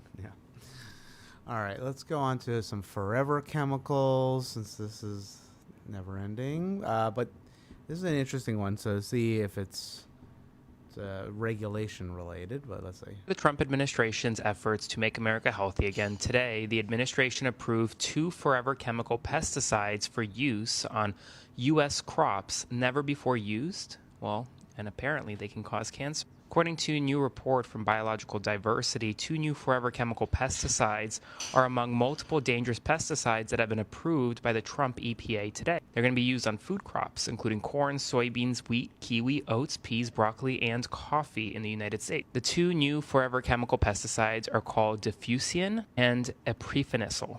I probably butchered both of them, but they can now be used on various crops in the United States. Another chemical that was approved today was the first ever use of the chemical called chlormequat, which is found in the bodies of 90% of Americans and is linked to infertility, other reproductive harms, and it can be now used on wheat, barley, and oats. So just be aware, it's happening right now. Spread the word, follow along, stay up to date on all the news you need to know about. I'll have another update for you very soon. So I don't know if you guys are familiar with any of those chemicals specifically. I haven't done a deep dive on those specific chemicals, so I can only speak, general terms. The thing is, like with this type of topic, with environmental chemicals, forever chemicals, pesticides, whatever, it's like, it is absolutely legitimate to be concerned about their health effects, especially when they're used in very large amounts or can accumulate in soil or in food or whatever. Absolutely. But the EPA, the FDA, and organizations around the world have standards of evaluating the evidence and deciding what the safe levels are, and they're generally reasonable. Generally what they do is they'll find, all right, with whatever chemical, what is the lowest dose that causes any detectable effect, right? Then they go usually 2 orders of magnitude less than that and say that's the cutoff for safety. So even if things like peak over that, we have a 2 order of magnitude buffer. Yep. So that's reasonable. Again, it's like the hazard risk thing. It's like, sure, lots of these chemicals are potentially hazardous, but as long as we keep the exposure rate sufficiently low, the risk is minimal. There's the environment is full of stuff that could harm. The dose makes the poison. Yeah, potentially hazardous. Water's poisonous if you drink enough of it. But the question is, how compromised are those departments now? Can we trust what they're doing? Well, that is a very salient question. It's like, I certainly would not give the same kind of benefit of the doubt to any organization under the Trump regime just because of the way he is not abiding by the independence of these organizations. He's gutting the experts in them, a lot of them. So I would definitely, not as, I don't have as much confidence or trust in these organizations as I did. Check their work previously. Yeah, I would definitely want to check their work more skeptically. You know what I'm saying? Yeah. So what does that mean? Like we look to other agencies, like overseas, because we've had comments about they have like a risk-based approach, right? We have a risk-based approach versus their harm. The thing is, yeah. So like if you compare the United States to Europe, right? Classic. Europe for some things takes a more hazard-based rather than risk-based approach. I think the risk-based approach is more appropriate, right? Just saying this is a hazard, therefore don't use it, doesn't really tell you anything. You want to know what the risk is at the dose that people are likely to get exposed to. Isn't California more hazard? California also takes specifically takes a hazard-based approach. So you have to just know that that's different. Like, why does the EPA differ from California or from Europe? That's why. But also, Europe approves just different chemicals than the ones we use over here, right? It's not like they don't. Like, for example, RFK Jr. made a lot about, we use all these food coloring that they don't use in Europe. Yeah, you're right. And Europe uses a bunch of food coloring that we don't use here. That's they just approved different ones, that basically serve the same purpose. And the same is true of some pesticides as well. Whatever, it's just a different regime, but they're still using all of these similar chemicals for similar purposes. They're just have a different, independent body looking at the evidence slightly differently. They come up with different recommendations. They also have different companies there producing different ones. So whatever. But it's not as if we use these and they don't.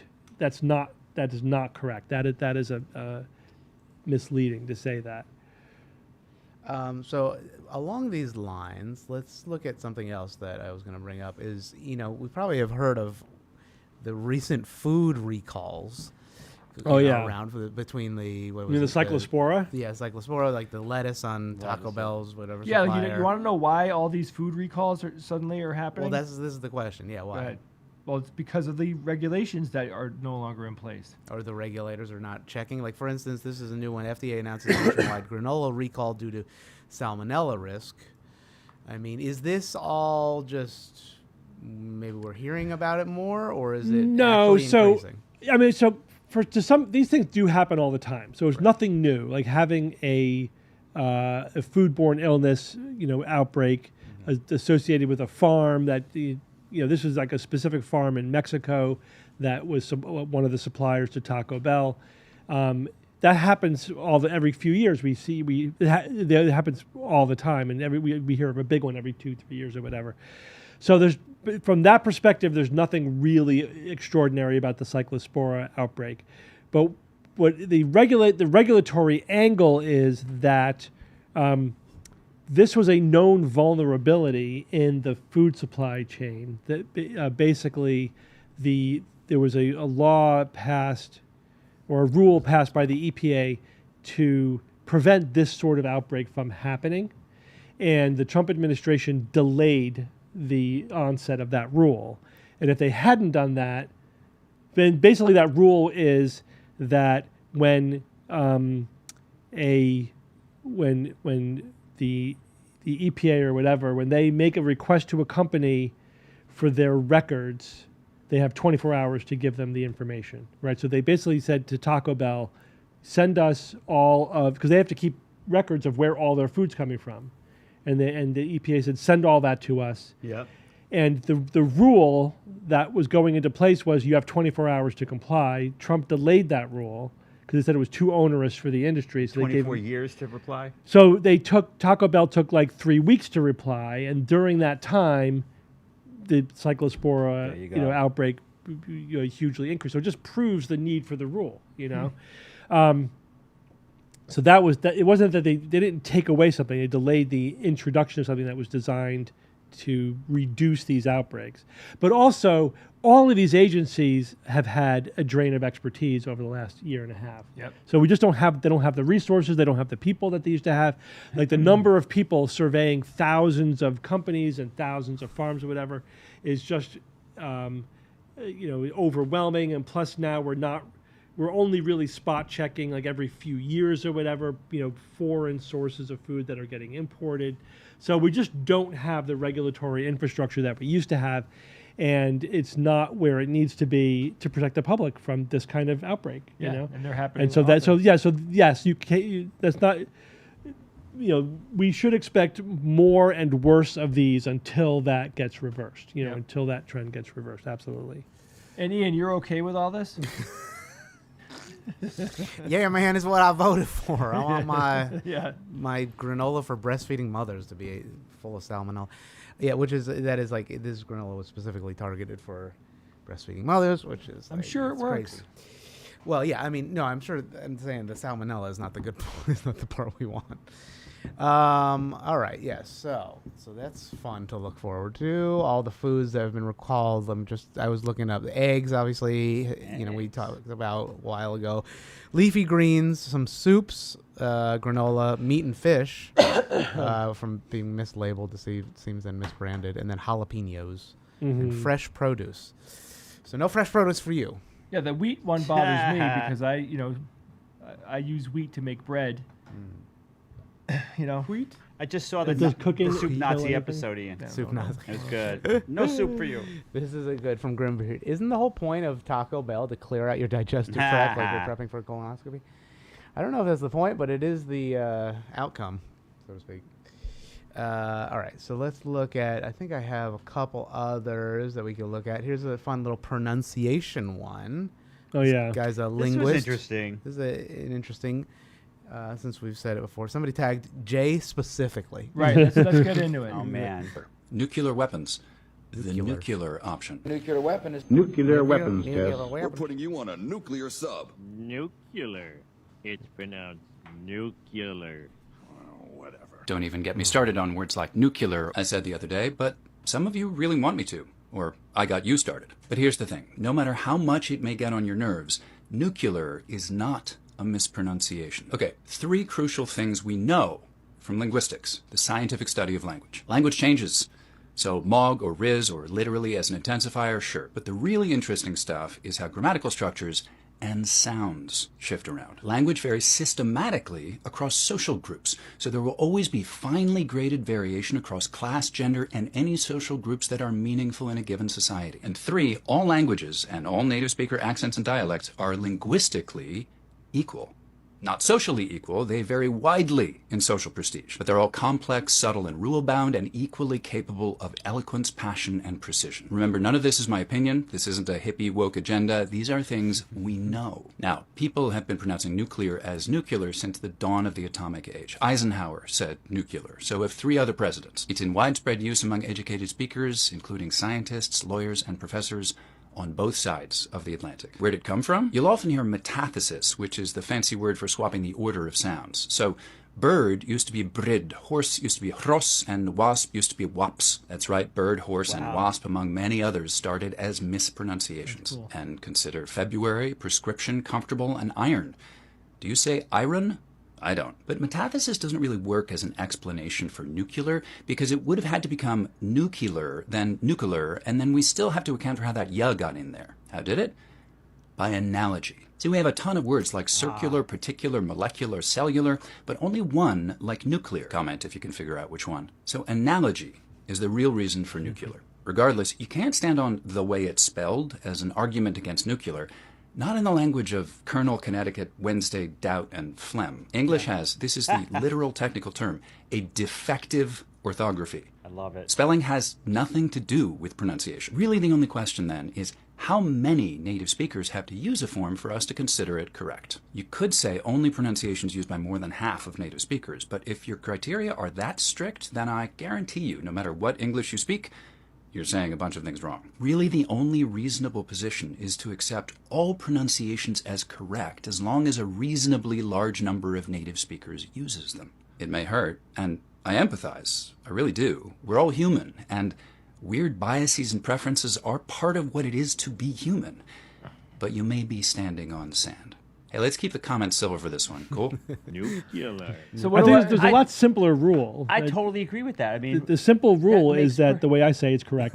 yeah, that's all that matters. The zeroth rule. So what do I do moving forward It here? makes, I mean, you could just embrace that pronunciation. Enough people say it. Nuclear. But as he said, there's the one question: Cultural is it prestige. Is it linguistically correct versus is there a social effect? So Right. go ahead and say nuclear if you want to sound like an idiot.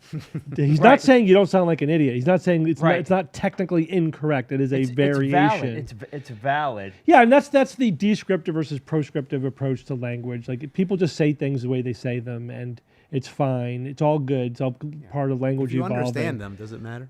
But It's like, it doesn't in a way. mean Right, that that's the there key- yeah, isn't that's a key. legitimate reason to say something a certain way, depending on, how you want to sound or what. Right. Is it a primer or a primer? Primer. I don't. I Primer don't. if it's a paint.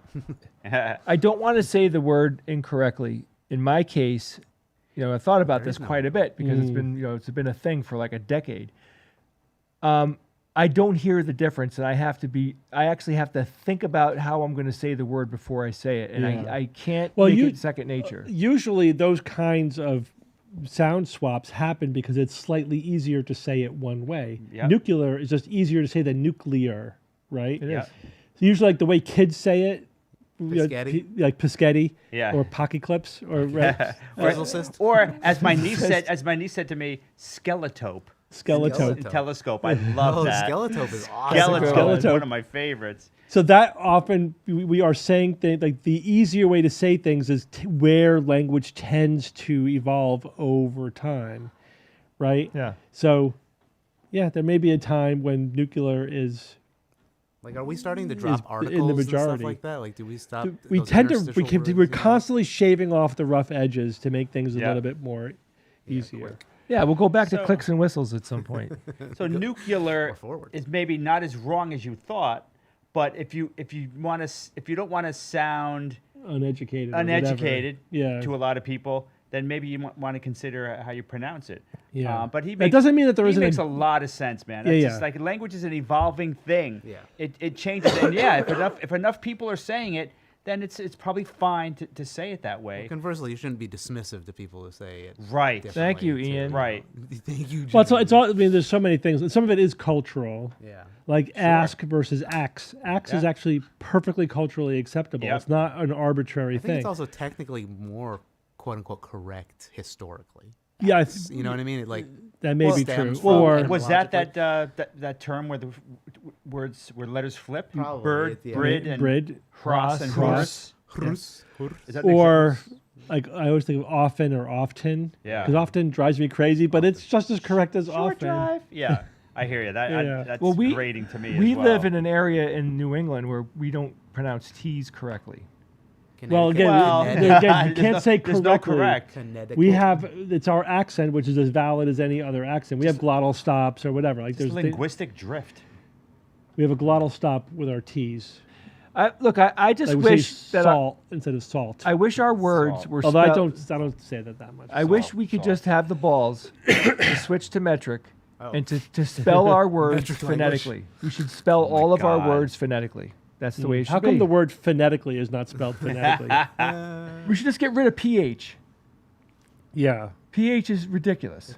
Well, there's just a lot of artifacts F in it. our language because the English has been F it such all. a dumping ground of languages. Who's that? And Who's that cultural novella? It's Motion. It's someone that listens to the show. The novella, boys, is a novella. Can't call yourself novella. Hey. Call himself whatever he wants. I mean, is it a relation? It could. I mean, at some point, probably trace it far enough back. Aren't we all? Well, hello, novella. We don't know. Sure, I can.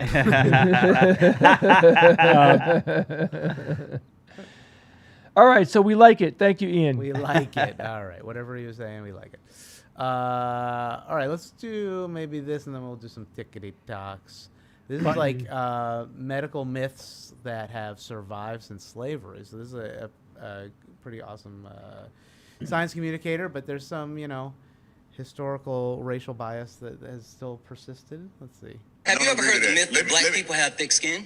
I never heard of that. It's literally a medical practice. I've never heard of that. It's something that's I've never heard derived. of it. It's something that's derived from chattel slavery. It said black people have less nerve endings and thicker skin. And what Where they is said. that taught at? He may not have heard of it, but this is something that I talk about all the time. My name is Dr. Joel, the Medical Mythbuster, and I actually won a Peabody for exposing racial bias in medicine. Today, let's bust some myths about black people and pain. To understand where these ideas came from, we have to go all the way back to slavery in the 1800s, when doctors helped invent pseudoscientific ideas about biological differences between black and white people. One of them was a Louisiana physician and slaveholder himself named Samuel Cartwright.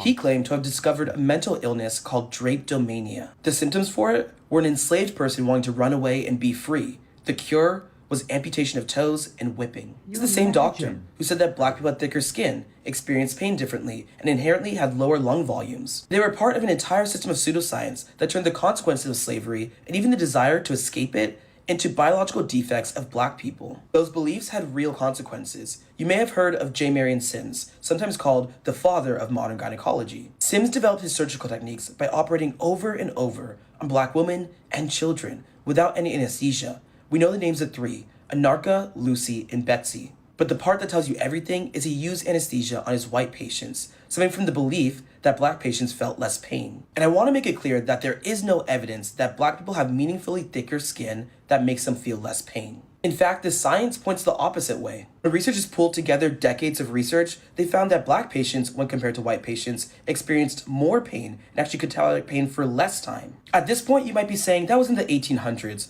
What does it have to do with medicine today? And the answer is a lot. In 2016, researchers asked white medical students and residents about supposed biological differences between black and white patients. About half endorsed one false belief. Beliefs like black people's nerve endings are less sensitive than white people, or that white people have larger brains than black people. The trainees who believed more of these myths were more likely to underestimate the black patient's pain, and to recommend the wrong treatment for it. But the trainees who rejected the myths didn't show that bias. Study after study has found that black patients are less likely to receive adequate pain medication when compared to white patients, in emergency rooms, after surgery, in all types of care. I think what's important to understand here is that a medical myth does not need to appear in a textbook in order to influence medicine. An idea invented centuries ago can survive through our culture, our ideas, our assumptions, even after knowing where it came from is long gone. That's why understanding our history matters, because sometimes the medical myths we thought disappeared centuries ago are still influencing who gets believed and who gets the treatment they need, even today. Yep, that's totally correct. Yeah. That's absolutely true, and it's also true with women as well. There are just biases in Oh my God. how we think people present. Like, we're more likely to dismiss symptoms that a woman has because they're, more emotional, for example. Yeah. Hysterical, maybe? Yeah, hysterical. Yeah, So you really have to have those biases beaten out of you when you're in training. So you do beat. So you do Yes. beat. We got It him. all comes full circle, Ian. Is there anything in neurology that has ever, historically been like a racial bias that you've ever come across? That's like. That's a good question. I mean, there was the brain one where it's like white people have bigger brains or something stupid like that. Yeah. Whatever that means. But like any neurological. Nothing that comes to mind. I have to think comes about to it. mind. Ha, got him. But yeah, I mean, that doctor was such a racist. It Oh blows my my God! mind. Can you imagine? Which doctor? An Oh, the one who enslaved- said Yeah. the desire to run away from slavery is a mental disorder. So let's amputate stuff. Yeah. Holy crap! oh boy. I mean, there was so much like shocking by modern standards pseudoscience just in medicine, especially prior to like 1910. Remember, this is the time when one guy came up with the idea like, oh, mental illness is caused by your teeth. So his pull out the prescription was to teeth. pull out all of your teeth. And that was the treatment. Sounds like a good idea to me. How long If you like would that smoothies, I last? That guess. belief last? It was one guy. He was one guy. But he he made an impact. apparently treated thousands of patients. Apparently. Thousands of people had Yeah. all their teeth Wow. pulled. He must have fooled himself into thinking it actually helped. Who knows? I mean, was it before you really had systemic review or anything like that? Were you really challenging your own assumptions? It was really Who knows? 1910, the Flexner Report, that brought the American medical training into a reasonably science-based paradigm.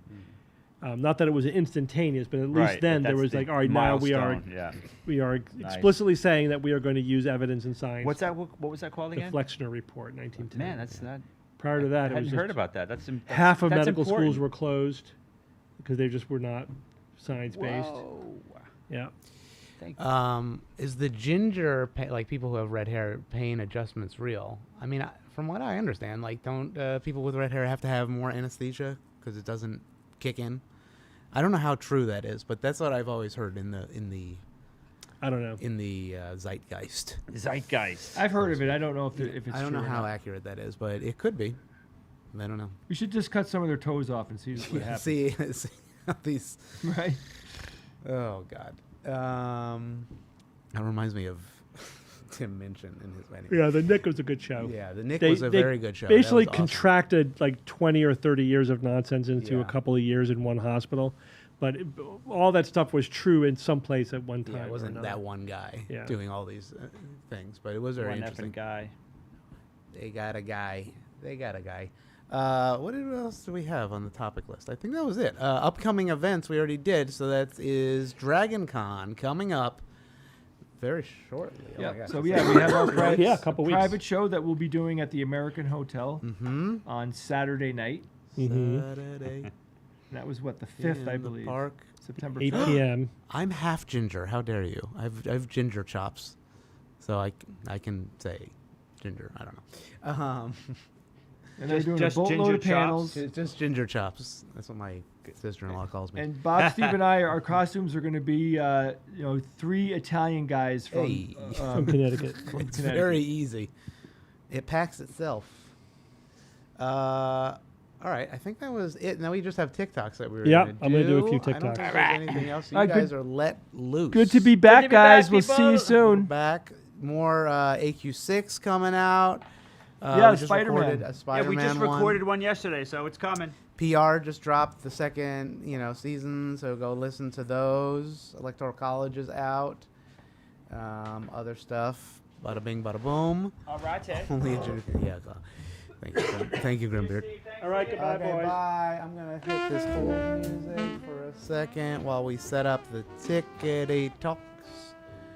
We got a couple TikToks for y'all.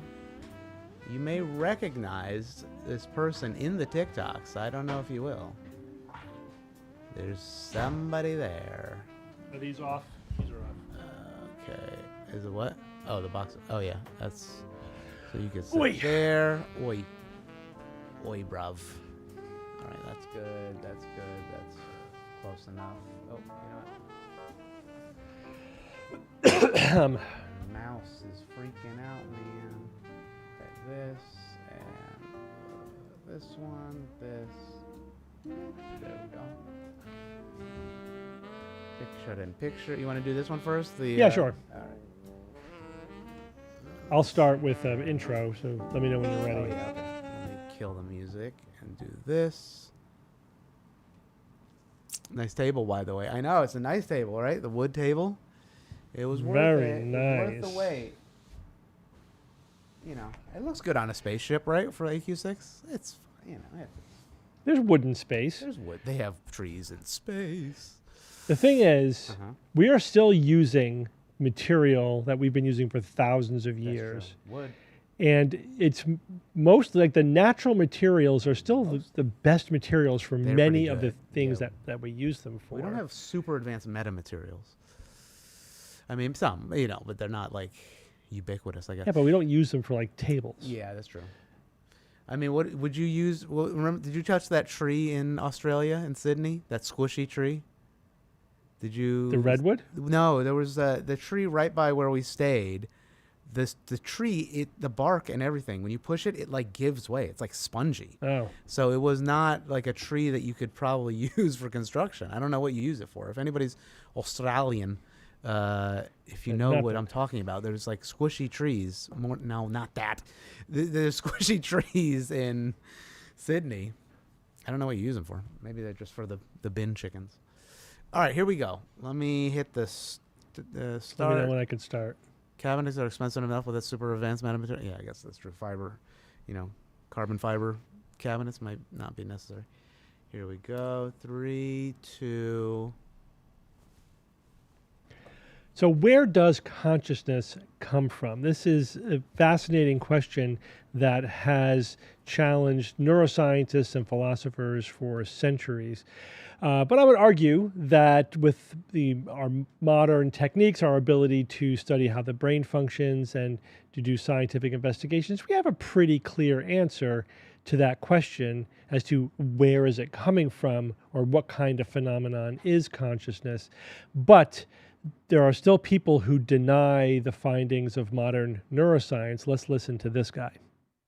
Scientist on Earth can give the first sentence to explain the mechanism by which the physical brain creates consciousness. Okay, right out the gate, this is actually a really important distinction. The problem is not merely that neuroscience hasn't filled in the details yet. The problem is that nobody has an account of how it's even possible in principle to start with purely quantitative physical processes and end up with subjective experience. We can look at brains, we can study what they do, but nobody can say why that doing is accompanied by a perspective. We don't have to know how the brain creates consciousness in order to know that it creates consciousness. That it creates consciousness, we absolutely know. Okay, this is the first major problem. Listen to the wording. We don't know how the brain creates consciousness, but we do know that the brain creates consciousness. But creates is the claim under dispute. What we know experimentally is that brain states and conscious states are incredibly tightly related. Change the brain experience changes, damage the brain experience changes. All that is evidence for something, but not necessarily that the brain creates it. That's just one possible interpretation of that.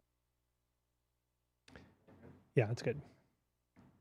So who was that young guy he was responding to in that video? That was quite a while ago. That clip comes from. But the issues here haven't changed. So he is misunderstanding what my position there was. But it is still valid. We do not need to be able to explain how something happens to know that it does happen.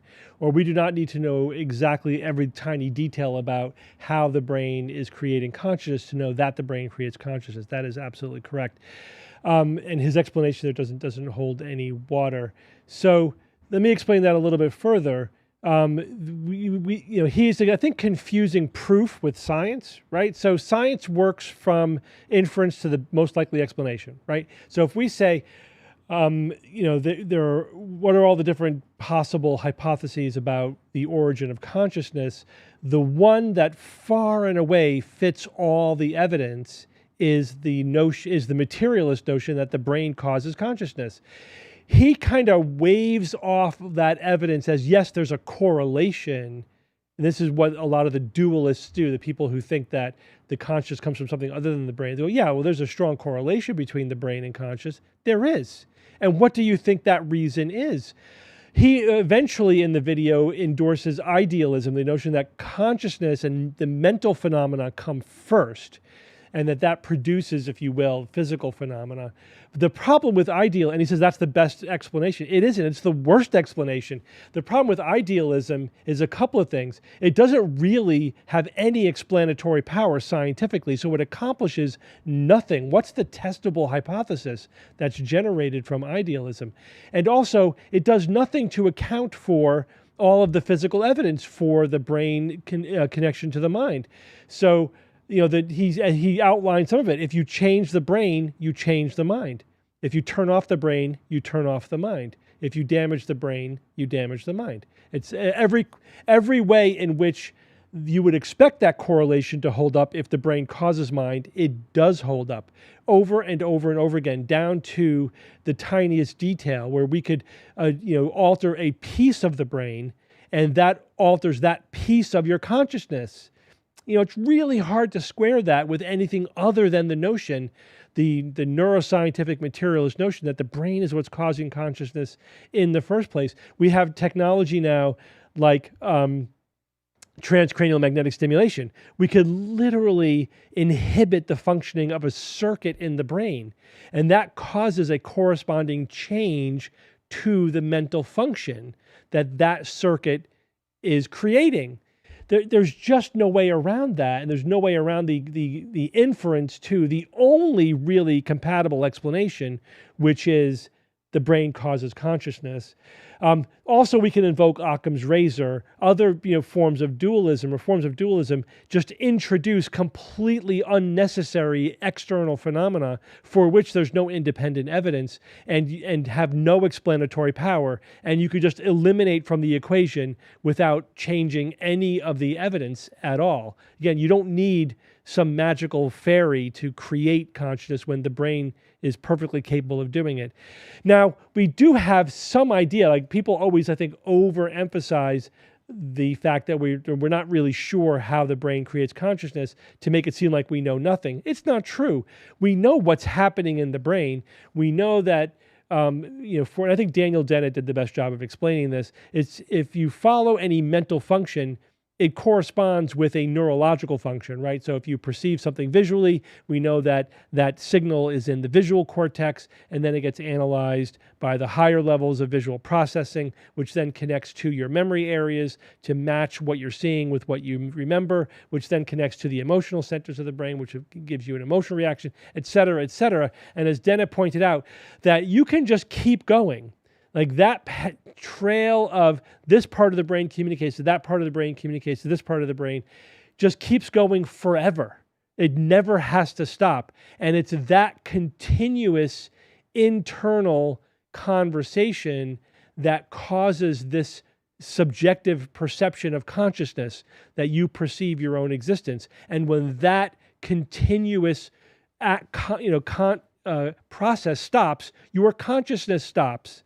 So it's that process which is a one-to-one correlation with consciousness.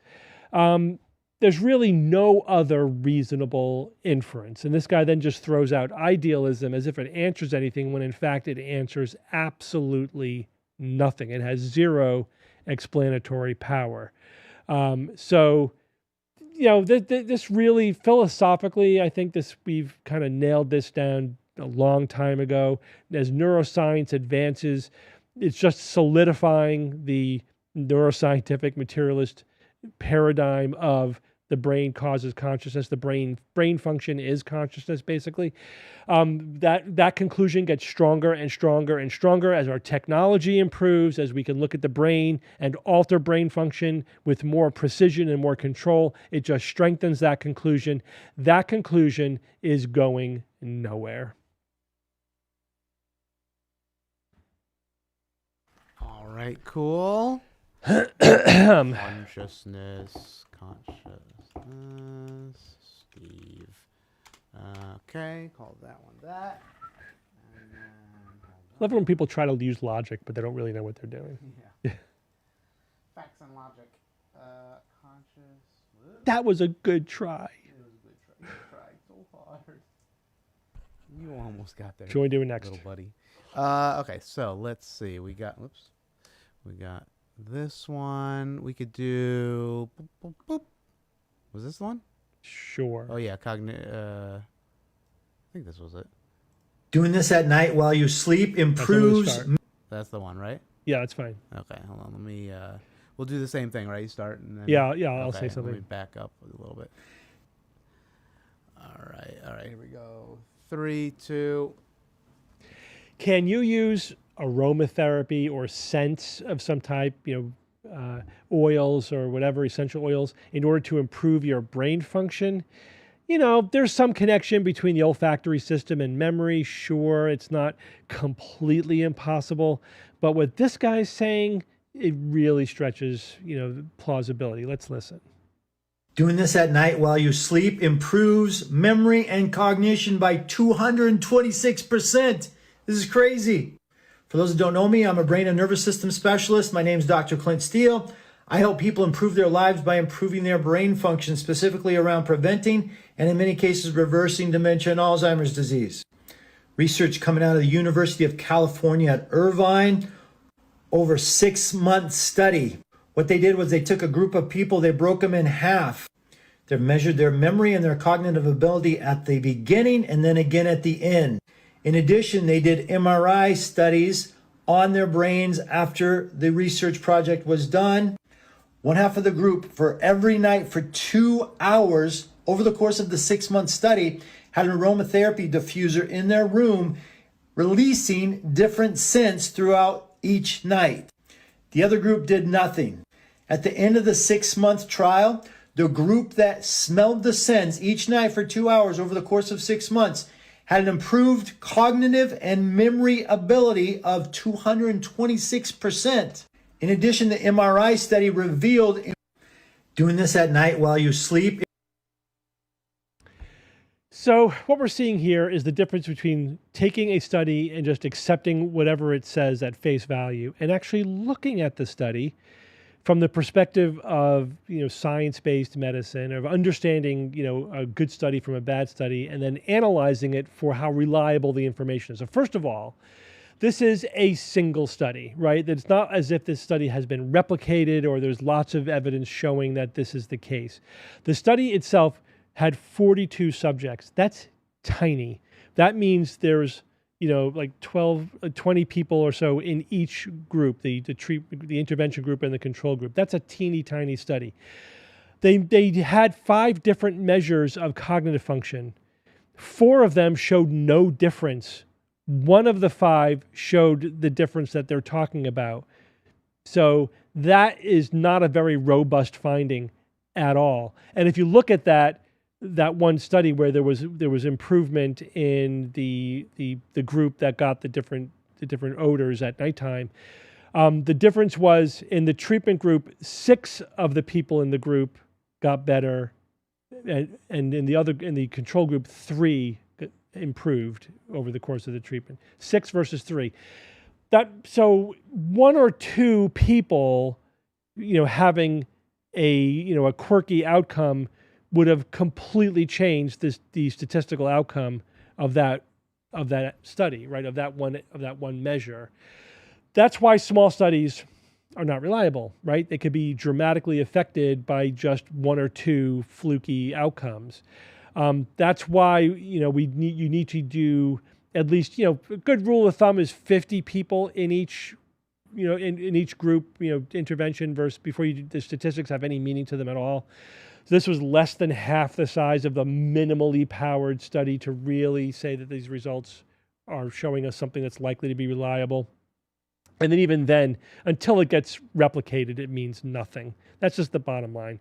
I would not believe the outcome of any study until it gets replicated independently. So this is a preliminary, very small study. The outcomes were actually internally inconsistent. Again, 4 of the outcomes were negative, and they're just cherry picking the one that was positive that relies really that 226% difference, really just a couple of people. That's meaningless. This doesn't tell us anything. So apparently this person doesn't know how to interpret a study, right? This is something that I teach, when I'm even though I'm retired, I'm still teaching this, in my department that I worked at for 30 years, because it's a really critical skill, how to look at a study critically, how to know if the methods are valid, how to know if the results actually justify the conclusions, and should this affect how we think about things? Should we base our interventions and our practice on what this study is showing? This study is basically worthless. It really doesn't change anything. At best, this is what we would call a pilot study. And all a pilot study tells you is maybe we should do more research. That's it. The most we could say from this is that, all right, maybe this is worth doing a bigger study that might actually tell us something. But you can base no conclusions clinically on a study of this quality and size. Okay.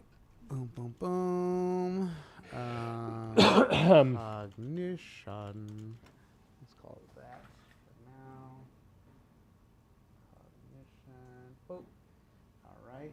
And then we have this next one, which is a blurry old video.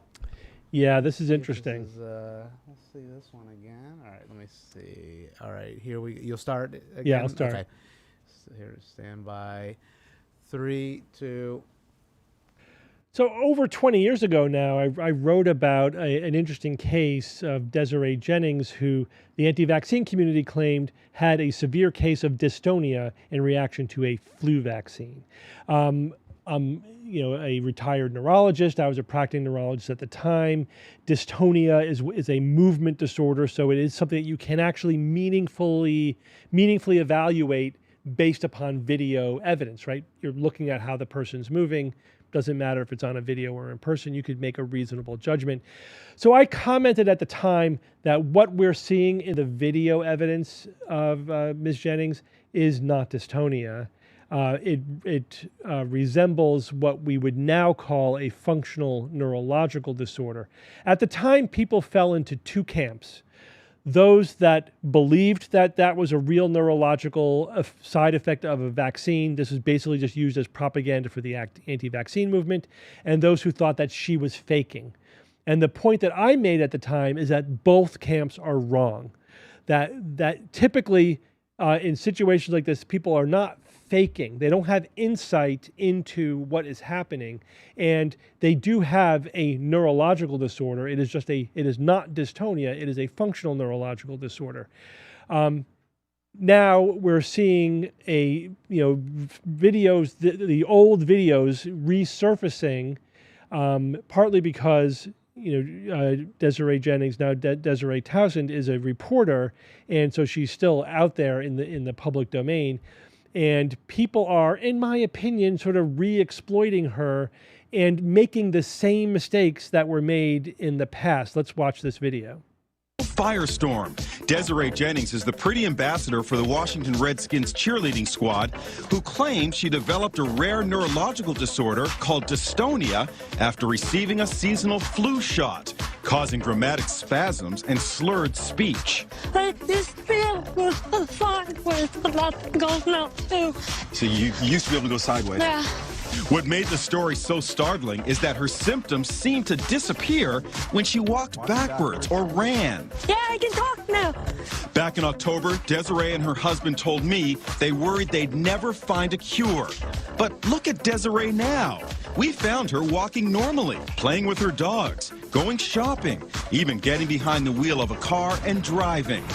Hard to believe the woman we've been discreetly observing over the last few weeks is the same woman we met during the height of the flu shot scare.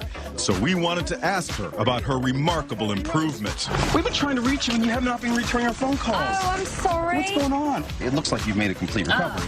Well, I don't want to say complete recovery. I still have a lot of cognitive. From looking at the video, a trained and experienced neurologist could say this is not dystonia. Desiree finds the idea that her illness is all in her head ridiculous. Some people think it was psychogenic. Some people might even think it's a hoax.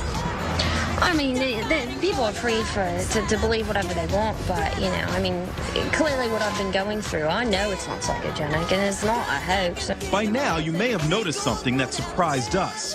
Desiree is now speaking with a foreign accent she never had before. I'm from Ohio. I should not be talking like this. Sounds like you have an Australian accent. I've heard Australian, British, but, it just essentially comes down to the inability to pronounce words. There's no way a flu shot can cause someone's accent to change. Absolutely not. So how did Desiree go from beta to national? So, I really find this TikTok video to be rather very distasteful because I'll say that Desiree Townsend actually contacted me not that long ago, and we've been in conversation. She wanted my help. She was now she recognizes that was a functional neurological disorder, not dystonia. It had nothing to do with the vaccine. She tells a very compelling story about how she was exploited by the anti-vaccine movement. They latched onto her and they used her, they put her forward sort of as evidence of a vaccine injury, reinforcing, unfortunately, her neurological disorder, very, very harmful. And she was exploited. She was used. And she is now pushing back against the anti-vaxxers who are using this kind of propaganda. So to her credit. This TikTok video, I think, is exploiting her all over again. They're basically saying, oh, this woman who's now a reporter, remember what happened, that she was faking it all those years ago. It's like, first, no, she wasn't faking it. She had a neurological disorder, and she should not be exploited for that. She should not be made fun of. And people who are confidently patting themselves on the back, how they can tell it's fake. No, she's not faking it. You are wrong if that's what you think is going on here. This is not somebody who is consciously faking something. She doesn't have any secondary gain. She was being exploited. And of course, unfortunately, in a way that forever enshrines this episode for the rest of her life. She's now trying to go on with her life, but she's now being subjected to new rounds of exploitation by people who still don't know what's really going on here, and who are again patting themselves on the back while completely misdiagnosing the situation. So just leave her alone. You know what I mean? Just seriously, you don't know what you're talking about. If you're just again confidently saying that she's faking, you're not a neurologist, right? This is not somebody who deserves your scorn or whatever. People are like, oh, I don't trust her now, I'm going to unfollow her, whatever. That is not the right reaction. She was exploited. She's trying to recover from that. She's now pushing back against the people who were doing that to her. She deserves credit for that, in my opinion. And I don't think that you can justify this type of re-exploitation, if you will. I think that the person who put up that video should seriously reconsider what they did and what the result of it is. All righty. That's all right. That. Really despicable. Yeah, all the same stuff comes up again if people can make money off it, I guess, or whatever.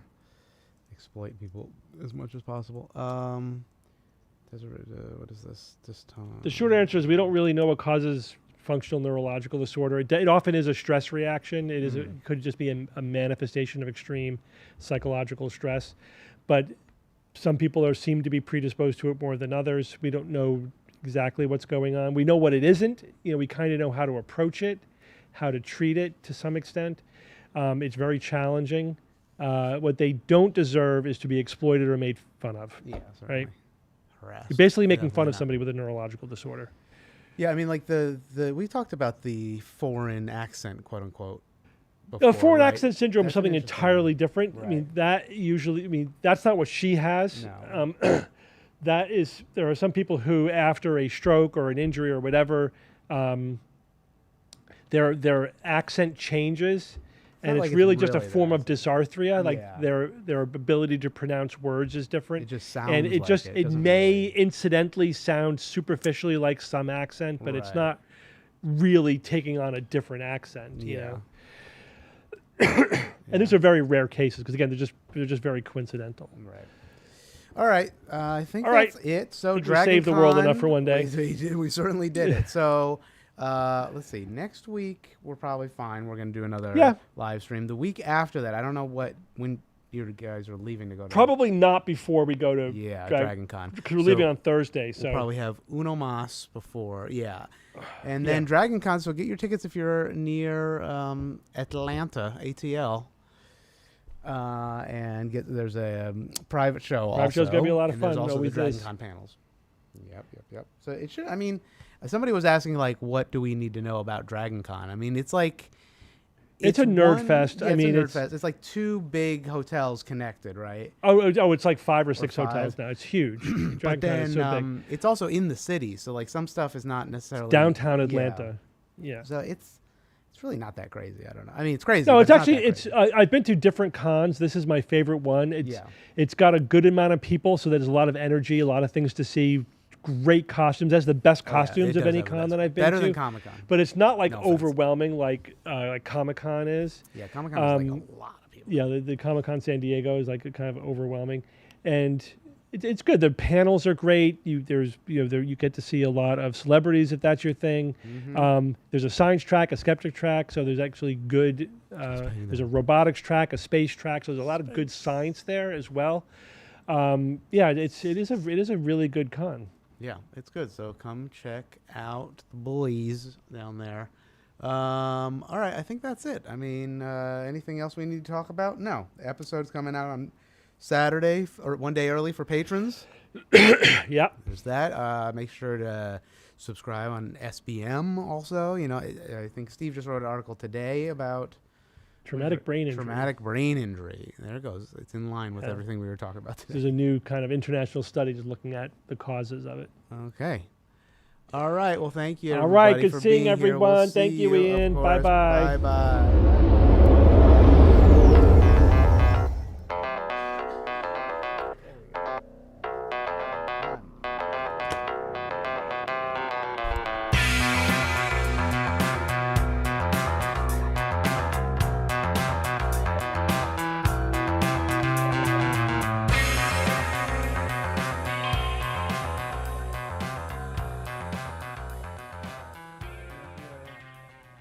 PR next week, right? We're gonna do. Yeah. Okay. Yeah.